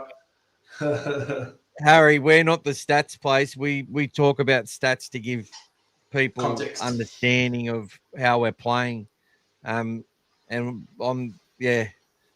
are nothing to me as other than to tell a story and to actually prove things, because people like Dan Ganane will sit there and say that Galvin didn't run the football towards the end of the year. He would come in as a runner and then he didn't know what he was doing, didn't know what his identity was. All I'll concede from that is Galvin, it would have been hard for a kid to come into a system and learn it and do everything he's supposed to do well, or as good as he can, of course. But he ran the ball every single time in every game he was in. He ran the ball more than Burton did. Now, Burton, his runs are more effective, but statistically, people sit there with their eye test and say this is the story, but their eye test is actually wrong. And statistics hold you to account. There's his follow-up. There's the follow-up comment there, mate, on the screen. No, Harry. Don't fire him up, Harry. He'll run double tomorrow. He won't walk, he'll run. I'll walk 20Ks tomorrow, Harry, if you keep fucking messing with me, right? Ibrahim says, hope the doggies stay undefeated. Yes, mate, we all hope so. Although no matter what we do, there's a lot that won't be satisfied. Don't worry. they'll be on there bagging them. Oh, I'm not taking that win. No, I'm not accepting it. That wasn't good. Oh. And guys, I want to say one thing about last week at Canberra. I mentioned to the boys, for those who were out there, if you saw it and we were there, it wasn't very good to see. When we scored the try that put us in front 14-6, there was a certain section in the crowd that started singing the Bulldogs team song. Guys, do not ever sing the team song until the game is over. It's bad luck. Guys, and as soon as the song was finished, they scored a try, Canberra, from nowhere. God. And I'll tell you something, guys. If you think the players can't hear it, they can hear it. What happens in their mind? They're listening to their own team song that they sing after a win, and just that momentary loss of concentration, something they think, hang on a sec, why is that song going? We haven't won yet. That's why we don't sing the song, guys. When the game is over, we sing the song. So I did have a chat with the boys and said, guys, bad juju, please don't ever do that again. And they said, they said to me, yes, we were shitting ourselves. It actually went like this. Don't you ever blah, blah, blah, blah. And they said, shit. I didn't do that. I just spoke to them, said, well done, but don't ever do that again, guys. I said it's bad juju. He got real crazy eyes. He was like, nah. Come on, mate. Go on, run at me, mate. I'll show you. Run at me. Come on. I'll put you on your back. Real shoe crazy. I seen Critter and the Bulldog plays today. Hey, where do you see the Bulldogs and Critter? Where were you? No follow-up comment. What have you got? Notice the typo on top of Fletcher Baker's head. Bulldogs, YouTube. Tuesday night. Yeah, I'm guessing that's an AI. I'm guessing that's an AI, mate. Don't worry. AI usually tries to change things. So if you ever generate an image, it'll try to change it. So AI can't spell Sydney, obviously. All good, mate. We love the proof in the pudding. Yep, thanks, Timmy. Save some tears for Has. We love you. Yeah, he does. He did look very good last week. Scored a good try. I think captain that side, didn't he? Spinks. Who? I don't think so. No, okay. But he's very good player. Like Logan Spinks is the very future. Spinks and Foxton in the edge, mate. It's going to go off. Kick out off the bench. Yeah, Brian, they got me fired up, mate. I said it to them nicely, though, mate. It was all good. It was all good, mate. They're a good bunch of guys. They meant well. They got excited. They thought that's it. We had the game won when Preston scored. But come on, guys, save the songs for after the win. I don't care how many times you do it after the game, guys. Come down to Belmore, do whatever you want, but just wait till we win the game.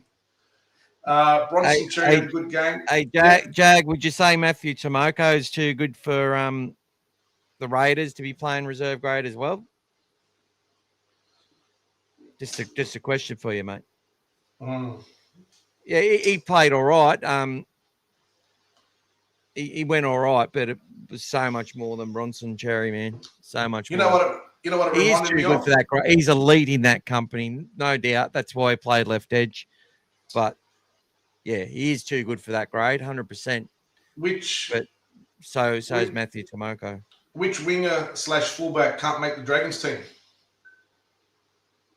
Terrell Sloan. How good does he look in New South Wales Cup? He's a class above. He's not. That's the thing. Like those players are going to look really good in that, and that's a slower speed. That they look a level above. All those players will look a level above. Yep, they're all going to look a level above. So it's not going to be very, very hard to make these guys look good. The winger for the Dragons, Setu too. He's 27 years old. 27. He's been dominating in New South Wales Cup. Way too good for New South Wales. But there you go. But he hasn't been able to make first grade till he went to another club. Yep. There you go. Tua Pilotu could hardly get a game at Manly. Yep. The money man. We're down by 12. Fuck yeah. Seriously. Spinks is a gun. 10,000% massive motor. Whoa. Yeah, once he gets tougher, once he toughens up, he's hit the lines that kid runs, Harry. Harry, do a junior focus. you got your subscription for Bar TV. Just go and get a whole heap of highlights of Logan Spinks. Cut us a beautiful video, mate, and give us your insight. The lines that kid runs. There you go, He's Has. a try-scoring fucking machine. There you go, Has. Challenge set, mate. Challenge set, Has. Ramadan's over. No excuses, mate. Cut loose. The world needs to know about Logan Spinks. You can send that to the guru and say, hey, guru, here's another one that you can claim to have. Like the guru talks about every good player that has a good game. Like, so you've got the ownership of when they finally break through. I do like the guru though. Are you talking about Spinks and Preston? Is that when the Perth Bears steal Kickout? Is that what you're talking about? I'm not sure. Nah, Kickout off the bench in the middle, mate. Okay, sorry, mate.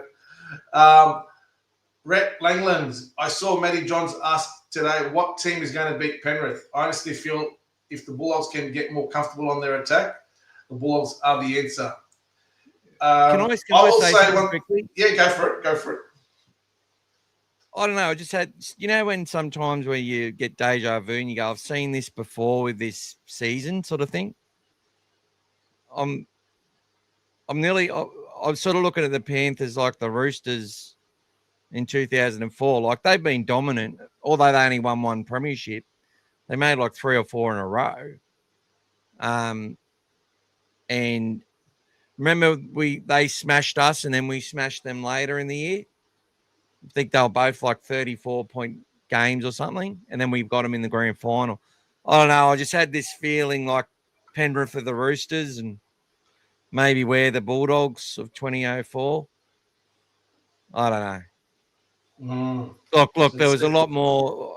I was a lot more in love with our 2004 forward pack at the time and the emergence of Sonny Bill. Like I was an excited young man, has them on the wing. Braith. It took my Braith away. Shifty. I love Adam Perry. Love Benny Harris. Love the Hughes brothers still. The general locking everything up in the back there. Oh, the general. Fuck the general. And then Tracy's like slowly becoming the general. That's it, mate. Galvin's become. Oh, this will piss people off. Galvin's becoming Shifty Sherwood. Whoa! There you go, guys. You heard it first. We've got our own Braith Burton. Yeah, but you know what? Galvin does find the end goal a lot. You know, we struggled doing that in the last few seasons. We couldn't get the ball into the end goal. Sexton wasn't always. He lost his confidence there for a while, and even before that, we struggled. He was, and then he struggled. So Galvin does find the end goal and gets those repeat sets, guys. So it's a skill. He didn't have the fitness to maintain his attacking performance and do the defense he had to do. Yes, he could be there to make some passes and stuff. Good comeback, Mike. There you go, mate. You got it. Harry put another good guy of ours on Ben Shizolowski. Can you do a deep dive into Ben for us, Harry? He's got defensive, and found out in the finals last year. Who are we talking about there? Okay, yeah. Oh, yeah, we know he's got that. I mean, look, we're just saying how he's a different level in attack with his New South Wales Cup final. Yeah, that's it. Yeah, that's all right. I agree, Cherry is too good at his best is the thing. I just, look, if you guys remember, I mentioned it 3 weeks ago, well before this all happened. I said he's the player that I feel has got the most improvement for the Bulldogs. And I still stand by that.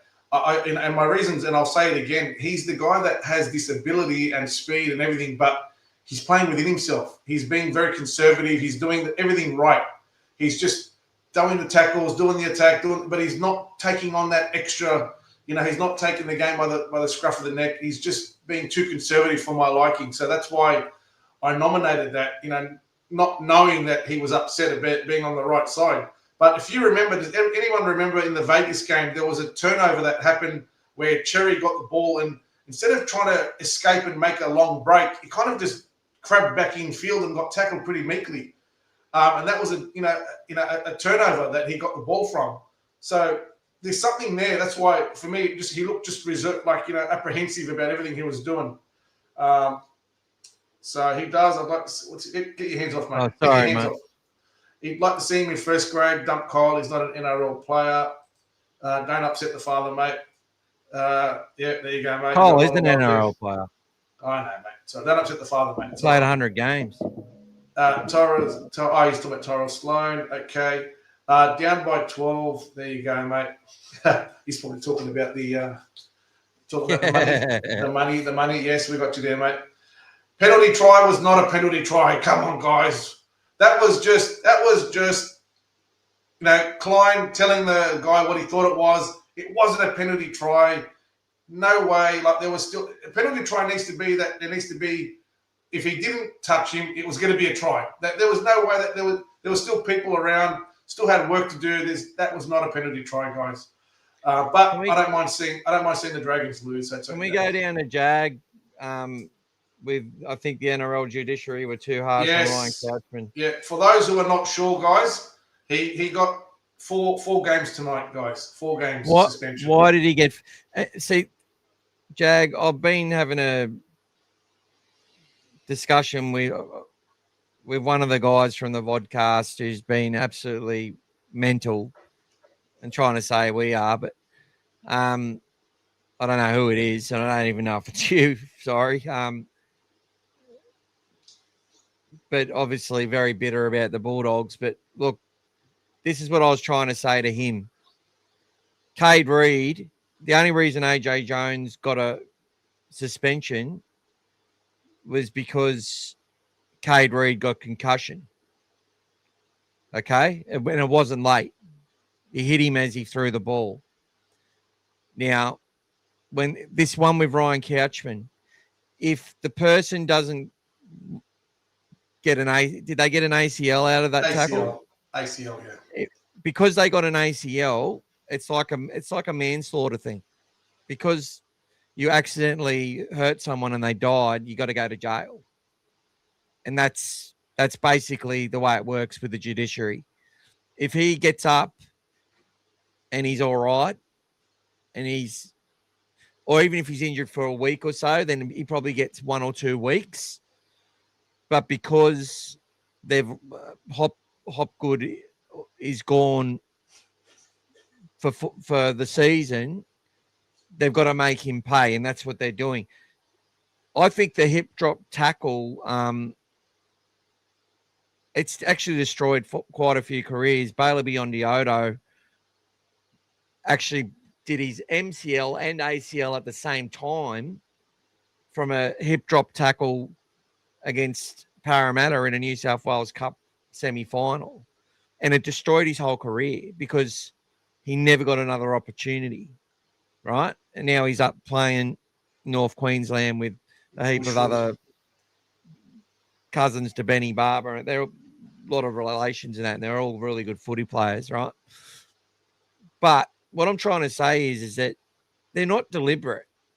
People lose their legs because they're trying to stop the player from scoring. And just the way the game's gone, it's just a result. It's a consequence. Of course, Ryan Couchman didn't try to hurt that bloke. And just like Lachlan Galvin didn't try to hurt anyone when he did a hip drop playing for Wests and got suspended for 2 weeks. He actually got a fine on the weekend because he did a hip drop against Canberra. Bloody wet weather, raining, someone gets around you, you read the play, though, and you're able to reel them in, and then you lose your legs trying to stop them. Like, there's no control. It's an accident. It's just like head knocks.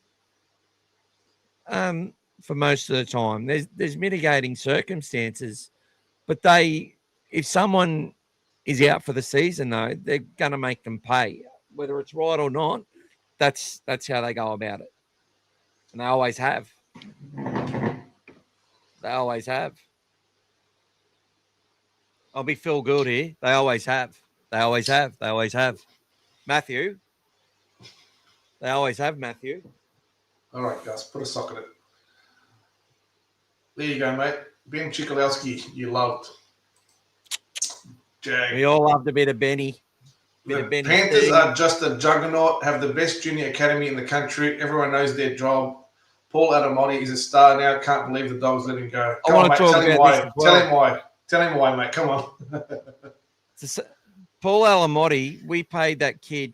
That's a salary cap decision. It's also his manager tried to, after he'd played 2 first-grade games, we paid that kid NRL money for years. And look, I'm not having a crack at the kid. Like it's between him and the club and the manager. But then it comes out that the Cowboy that he's going to he's gone and had breakfast with the Cowboys and met with them and could potentially get a 4-year deal for $600,000 a season is what they were saying. Comes back to the team and just gets exposed as he should have.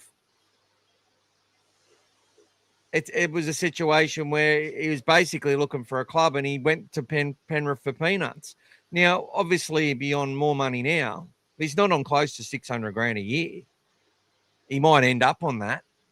And that's the whole thing. When a manager starts going up to Gus and saying, oh, you got to, if we'd kept him for $600,000 a year, we wouldn't have made the finals in 2024. I can guarantee you that. We had to get players at the right value with the right mentality in that system doing what they had to do. It's as simple as that. That's what I mean. We weren't going to go out there and buy fucking Clint Gutherson on $900,000 near the end of his career to play fullback. No matter how much of a great footballer he is and how consistent he is and how much effort he puts in, he fucks your cap. And we definitely wouldn't do it knowing how much talent is coming through that Dragon side. That's the difference between the two clubs at the moment. And I still think the Dragons have done all right to retain a lot of their players. But this notion that they've got to go and buy a premiership and then to have fans like yourself or from other sides say the Bulldogs try and buy a premiership. We haven't had $1 million player until we upgraded Crichton after 2 years, after him proving his worth as a captain and getting us to the finals 2 years in a row. We upgraded him. He was our highest paid player on just over 800. And he was only 24 when he come to the club. He's still got another decade. He would have played longer for the Bulldogs than he would have played for the Panthers by the time he retires, because he won't be going anywhere unless obviously he gets heaps of injuries and his form drops and whatever else. So the point I'm trying to make is that we had to let Alamotti go from a reality point of view, from a cap point of view, through what we needed at the time to get our culture right, to get our stuff. And we know what's coming in the background. We know what we've got coming through. Yeah, he can go to Penrith in that system where they've just got to plug a hole, right?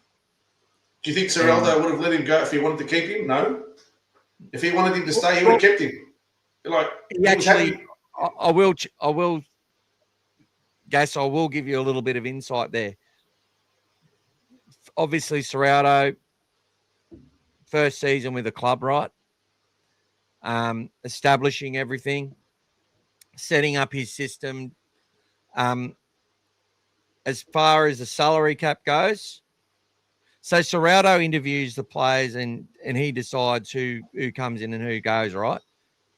But at that point of time, he loved Alamotti and he loved Averillo, but from a salary cap point of view, even he had to concede that we had to go in a different direction. And they had Bronson Xerri coming through. They had Stephen Crichton coming to the club. Something had to give. And that's what we let walk out the door. And yes, they help the clubs that they're at, but something had to give, guys. It's just one of those tough decisions they had to make. Can't keep them all. Can't keep them all. And Alamotti, sort of the way that season went, made our decision quite easy for us. But of course, they know how talented those kids are, and as Gus answered the other day on Twitter, and this is a fact, he tries to help these players make the most of their lives out of rugby league. He knows so many people, he's got so many contacts, and there's not too many players going out there bagging Gus Gould. I can tell you that right now. I haven't heard one, to be honest. I'm sure there would be, but I haven't heard one. Maybe he's just the godfather, and you go missing, you go fishing on a little Let's go fishing through trip. a few chats, mate. There's a few comments there that'll back you up. So, Rhett saying Shifty was the best halfback at the time, not named Andrew Johns. Yep, he's a good player. We have Karaz instead of Haz. Yep, still both got the Lebanon flag, mate, draped over their shoulder. Matt Timiko, mate. That's fine. Yep. Mike, you're on fire tonight, mate. He's always I'll be on fire every fucking night, mate. Karaz Shiraz. Yeah, thanks, Timmy. We got it.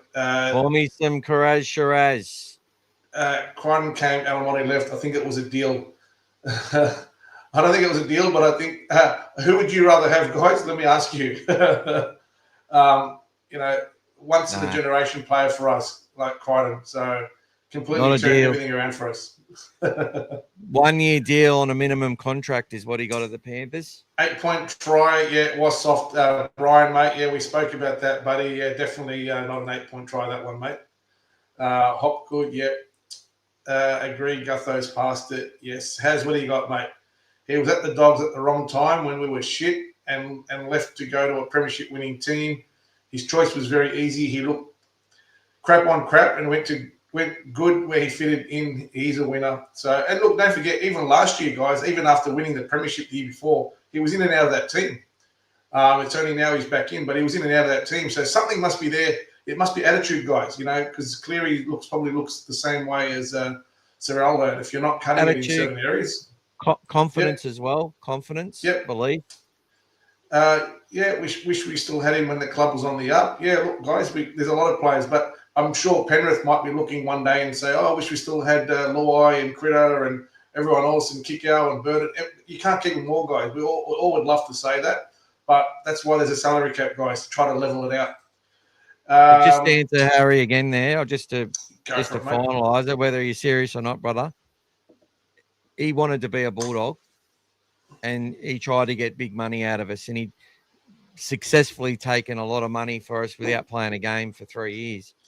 So it wasn't going to happen.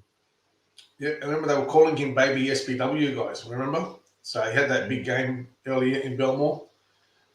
Scored that when try we broke the curse. Well. When we broke the curse in 40-degree heat at West. He had a good game that day. Him and Kikau were going well. That was a tough day. That was a hot day. Was that Ramadan? Yeah, was that Ramadan? Oh, my God. And a Gould master stroke. There you go. There you go. Yeah, let's see how you're going on your itinerary, mate. Let's see what we're up to. Michael's. Next one. Who else was the next SBW we signed from Para? Who was that? Will Hopewade. He's not. He was never going to be at SBW. Come on. Well, who was it? Matt Dury. Who else did we get from Para? Matt Dury's a good player, actually. He was a good player. Yeah, he is a good player, man. Good attacking player. Come on, Harry. No. Did everyone get a chance to watch the Raiders review we did on Sunday night? That was something that we'll be doing now, guys. So post games, we'll do a review and we'll post that on there. So you can go on there and have a look and see us break the game down and what we thought from our side. And I'll do a pathways wrap if I can as well. Which we've got a lot of views and a lot of people watched all of that. I was a bit and ah in there for 45 minutes, but went all right. Bill, It was all right, guys. Who is Faliga? I can't remember Faliga. Bobcat. No.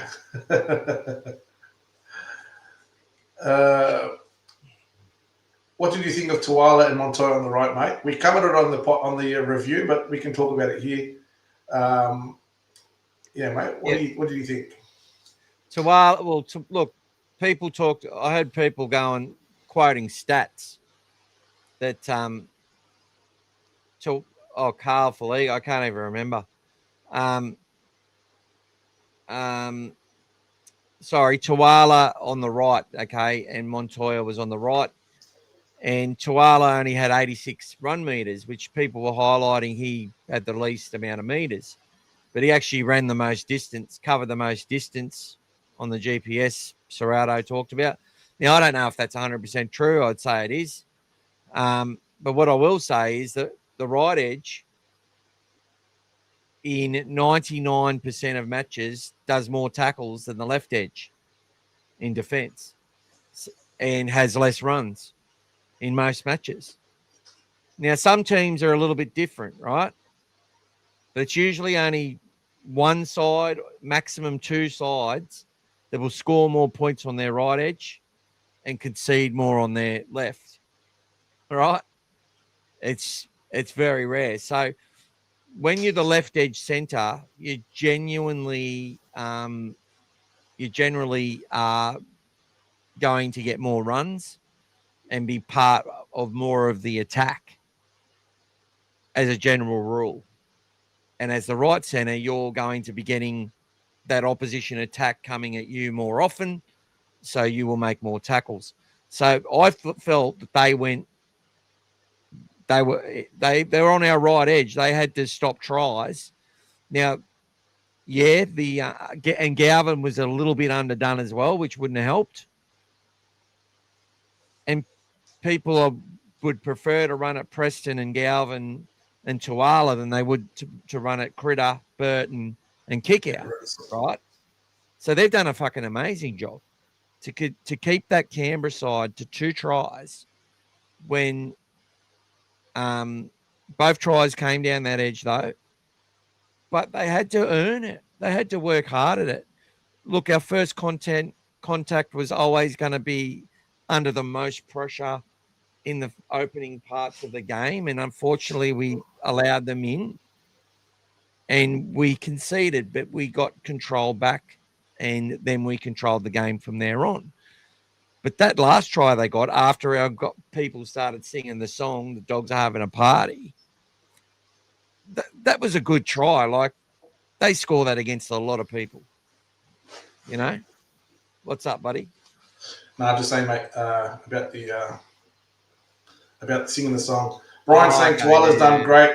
I think great defensive, not a huge numbers of meters, but a lot of hard runs out from 10 meters out. Look, guys, at the game, guys, we can obviously watch a lot of the players off the ball as well. And if you remember, whenever Kaya Weeks, who's got speed to burn, and he was the most dangerous player on the field, he was always shaped and ran from the right across to the left-hand side. So if at any time Tuala or Galvin or anyone there was asleep, he would have just cut through. They had to get him every time when he was trying to cut through down that left-hand side to our right side attack and defence. So, you know, they did an amazing job. And even when they had that opportunity there, you know, Montoya grabbed the collar and then Tuala came in and slid the legs across the sideline. So defensively, guys, they were very, very strong. It was not the kind of game where we could see a lot more attack out of them. You know, it was more for basically Critter being post-contact meter special, like 70 post-contact meters on his runs was amazing. Almost half of what he did was post-contact, just grab and just drag players across. You know, not many centers in the game can do what he did there. He's currently just playing at another level. And I mean, I had a look at his stats as well, guys. He's just running. He's actually averaging so far, admittedly 2 games, more than any other season he's ever done in run meters as well on average. So, you know, and that's what we said from the start of the year we need to see out of him because he's not injured anymore and he's had a great off-season. So he's delivering on that. And he's going to do that more now being on the left-hand side as well. So overall, guys, they did an amazing job defensively. And, it was a tight game, and everybody held their own. Everybody did their job. So, but yeah, off the ball, guys, we were watching a lot of these guys. Tuala was helping Montoya sliding back in cover. There was a lot of stuff happening as well. So, yeah, he blew up the GPS, mate. So, Serraldo would not lie. As long as the information was given to him, he would not lie, guys. It wasn't the blood that got to his head. He would not lie, mate. He was telling it as it is, mate. A good coach has to lie, but anyway. No, he can be given wrong information, but then he can just miss the information. But if they gave it to him as a lie, he projected it the way that they gave it to him. So he's not the one looking at the stats. Cameron Serrato is a great coach, not just awesome coach. And look, guys, look at what he said in the lead up to the game about Xerri. So the guy, he's got the understanding. You're getting the information out of him. He's really, really good. So yeah, I mean, I think, So I think you're talking there, Harry. Rub it in Cherry's face. I think the big one there was probably the shirt the boys wore to the bus. What did it say on the shirt, Michael? We before what? We before me, bro. We before me, guys. We before me. So, look, whatever happened with Cherry, guys, it was just whoever he spoke to just decided to go and talk to Dean Ritchie. People make out like they just went and magically printed those shirts up just for Cherry's benefit. They had them all planned, guys. It was always going to happen. So yeah, I see Fina. Oh, get your hands off, mate. See Fina named on the bench. Hopefully he does well. Ease him in. Yep. Look, first game back. So, game time is crucial. So, yeah, let's hope he gets a lot of good minutes. Cannot wait to watch. Let's hope he gets a lot of good minutes. Guys, it's going to be awesome to watch that game leading up to the 3 o'clock game. Anything that makes the time go faster. Oh my God, please. Round of golf. Watch that cup, and then we'll be waiting at the gate. I think the gate opens at 2 o'clock, guys. At Acor, waiting for the gates to open. Run straight in, get our spots, and be ready. Aki, be ready, mate. You're running this year. So Tuala's big test will be in 2 weeks against Latrell. Yes. Latrell was again. He's very. If anybody watched that Rabbitohs game the other day. So against the Tigers. So that game was in control, 12-0, and then one thing happened. Head injury to their fullback, Jai Gray. He goes off. Latrell goes to fullback, and everything turns to shit, guys. Everything turns to shit because it's just he overdoes it sometimes. Latrell, he tries too hard, and they just you take your center out of his position, you change the game around, and look what happens. The game just changes. It's just these little tiny things. As soon as he came back on in the second half, Jai Gray, he got man of the match, and he wasn't even there for that 15 minutes leading up to half time. That's how good he played, guys. And Latrell, when he's back in his position on the left edge there, again, that's how he plays. So really, really good there, guys. I think Serraldo said send a message to Cerritos. You did get to meet them. You get the great man, mate. Excited to meet the boys, but Ciro took over them, absolute champion. Yeah, mate, he's a legend, mate. Like I said, guys, he's the guy that gave me "Don't Break the Fence," guys. Originally, I called the banner the blue brick wall. He said to me, "That's what we called it, brick wall at Penrith." He goes, "We call it here, don't break the fence." And he said to me, "There's one for you." So there you go, guys. That's how "Don't Break the Fence" came about, thanks to our coach. So he loved I'll go through these next ones because I want to hear my own voice for a bit. Yeah, please do. I'm getting moaning over here. Gas is doing too good of a job, so I've got to. But when is Leo back? Round 7 is what Gus said today. What can you tell us about Finau Latu, boys? Any players currently plays? What I'll go and watch some Latu highlights from his New South Wales Cup games and some SG ball games. These highlights were actually sent to me by a Bulldogs fan of a specific point. He was just looking for parts of this kid. Why is he so good? before he was coming to the Dogs, actually. And when it was talked about he might be going to leave and all that sort of stuff. And the clip, it's really hard to get highlights on people when everyone's just, all they care about is tries. Latu has a motor and he has aggression and he has a determination to win.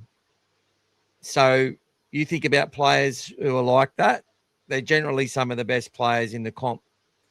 And what I mean by that, and I've said this a few times, Harry, he took a hit up, he got away, and his legs didn't stop pumping. Then he got away a late offload. The person who gets the offload then takes the ball up another 10, 15 meters, plays the ball quickly. The next hit up was Finau, right? He took the next hit up after being the person who gave the offload, a late offload, mind you, as well, which are the worst ones to concede as a defense. He's like, give me the ball again. You know, I know there's players who get into a dust up and then they get the penalty and then they run it again. But this is guys from consecutive plays taking hit ups because he demands the ball and he wants to be on the ball. He wants to win.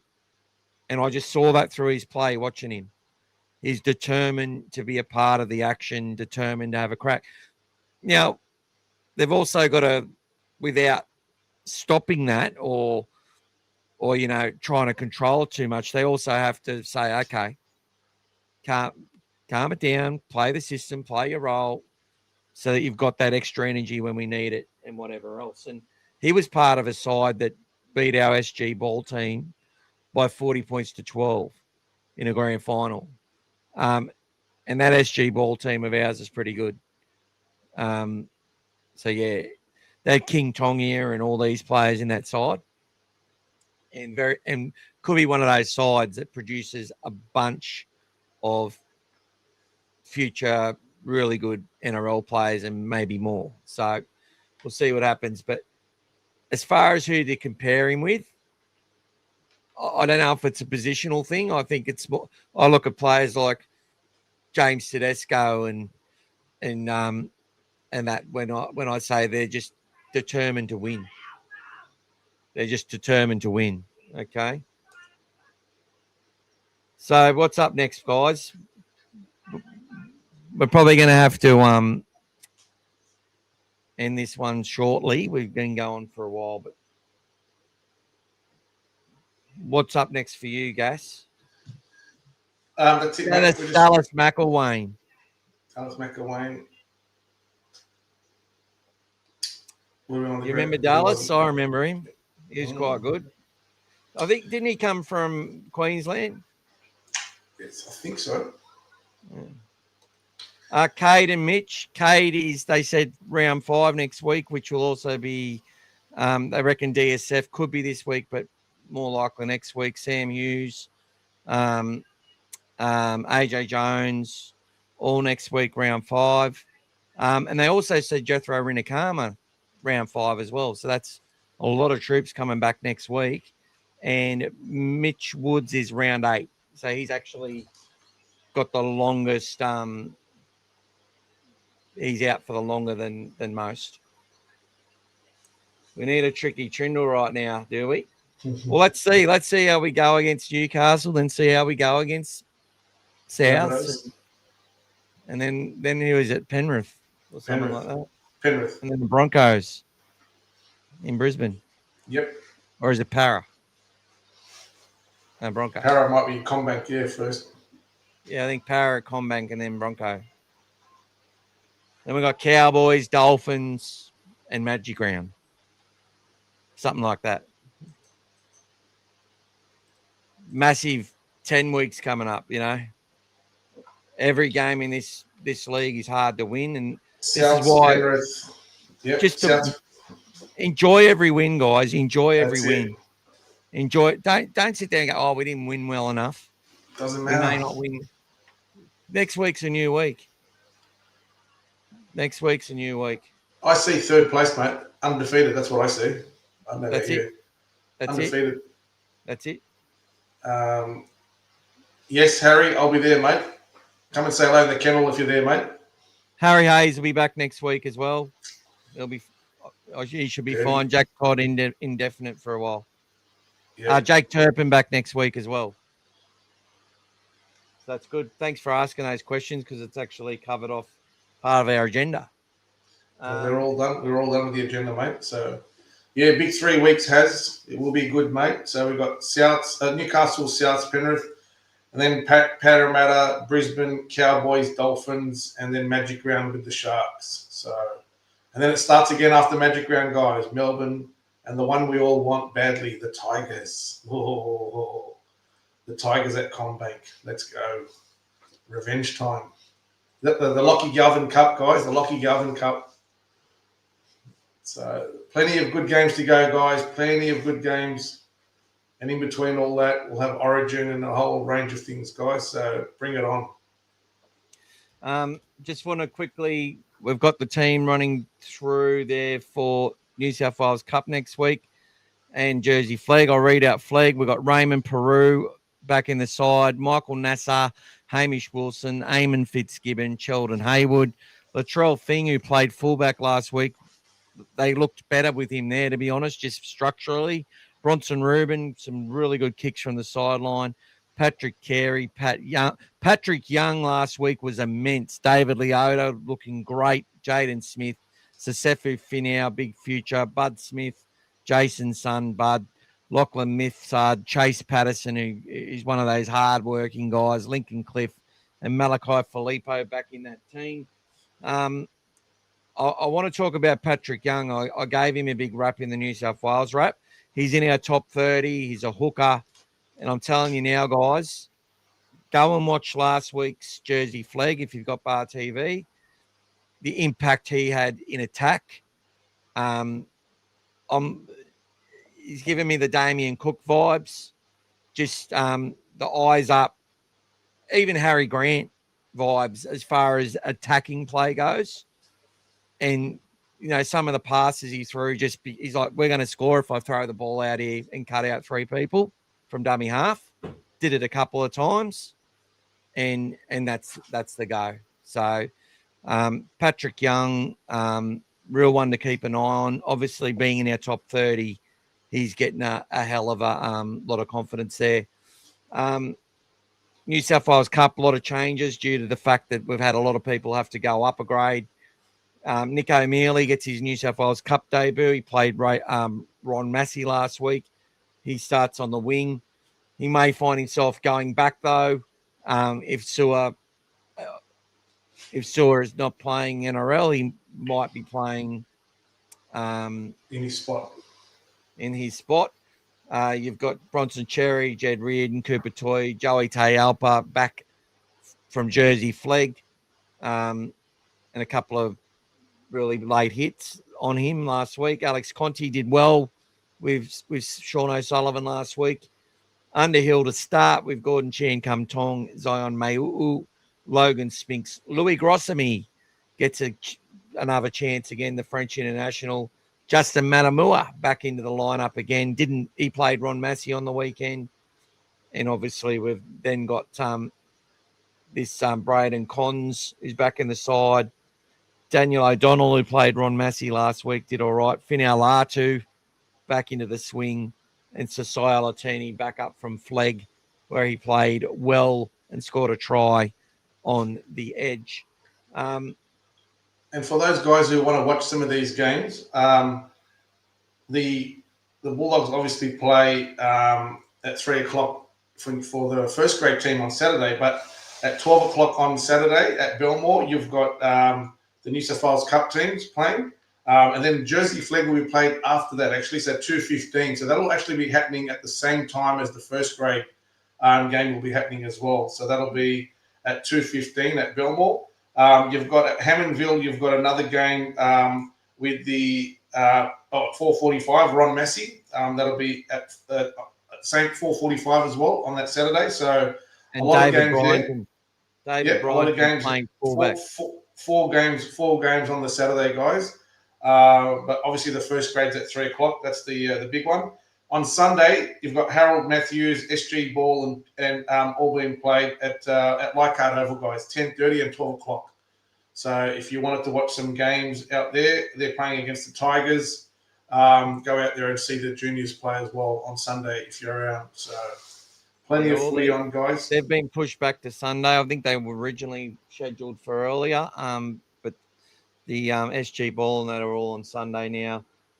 Young Critter or Baby Critters, I think, got an injury because he wasn't there last week. And we just signed him up for 4 years or something like that. Or I can't remember how many more years we signed him for, but we've extended him for at least 2, maybe 4. I'm losing my mind. Let's go through a few chats, guys, so we can round up and call it a night. So Rec was saying, how good is it to be a Doggies fan? Absolutely. It's the best thing in the world. Andy, g'day and good night. Well done. How you going, mate? G'day, Andy. Mate, Timmy, we'll talk about that as we get closer, mate, to the Broncos. Anzac Day. We'll enjoy the time for now. Yeah, mate, we'll have a stacked team in the Cup, mate, when everyone's back in first grade. So that'll be good. 100%. Harry, I think Nick was just talking about Peru, how he didn't play last week. He didn't play last week. He was, I don't know if he had an injury or he just didn't get the team, but he's back in it this week. Timmy's predicting Bulldogs 30 and Knights 8. Oh, that's 8 more points than I was hoping for, Timmy. The boys want the coffee cup this week, mate. Come on. Anytime try scorer Jacob Carraz, if that's the way you're inclined. Yeah, working around the clock, mate. Yeah, awesome, mate. Thanks a lot for your support, Andy. Andy does a lot of stuff there, setting up the stadiums, guys. So he does an awesome job. Brian, you want to read that one, mate? Brian's tipped the Doggies 42-12, and he's also saying, just wanted to say another big thank you to both of you guys for all the work we do, and a huge thank you to Gas for personally hand delivering my jersey to me. It was a pleasure to meet you, mate. Yep, Likewise, brilliant. Mate. So big thank you to you guys for going out there and doing that for Brian and, and meeting another bloke in our community that we're building. As I said, guys, just one more plug, obviously, been massive, the amount of support we've got. Again, we've raised another, $23 so far tonight. Gets to 50, we do our draw, but we're probably going to end this now, so we'll carry that over to the next live that we do.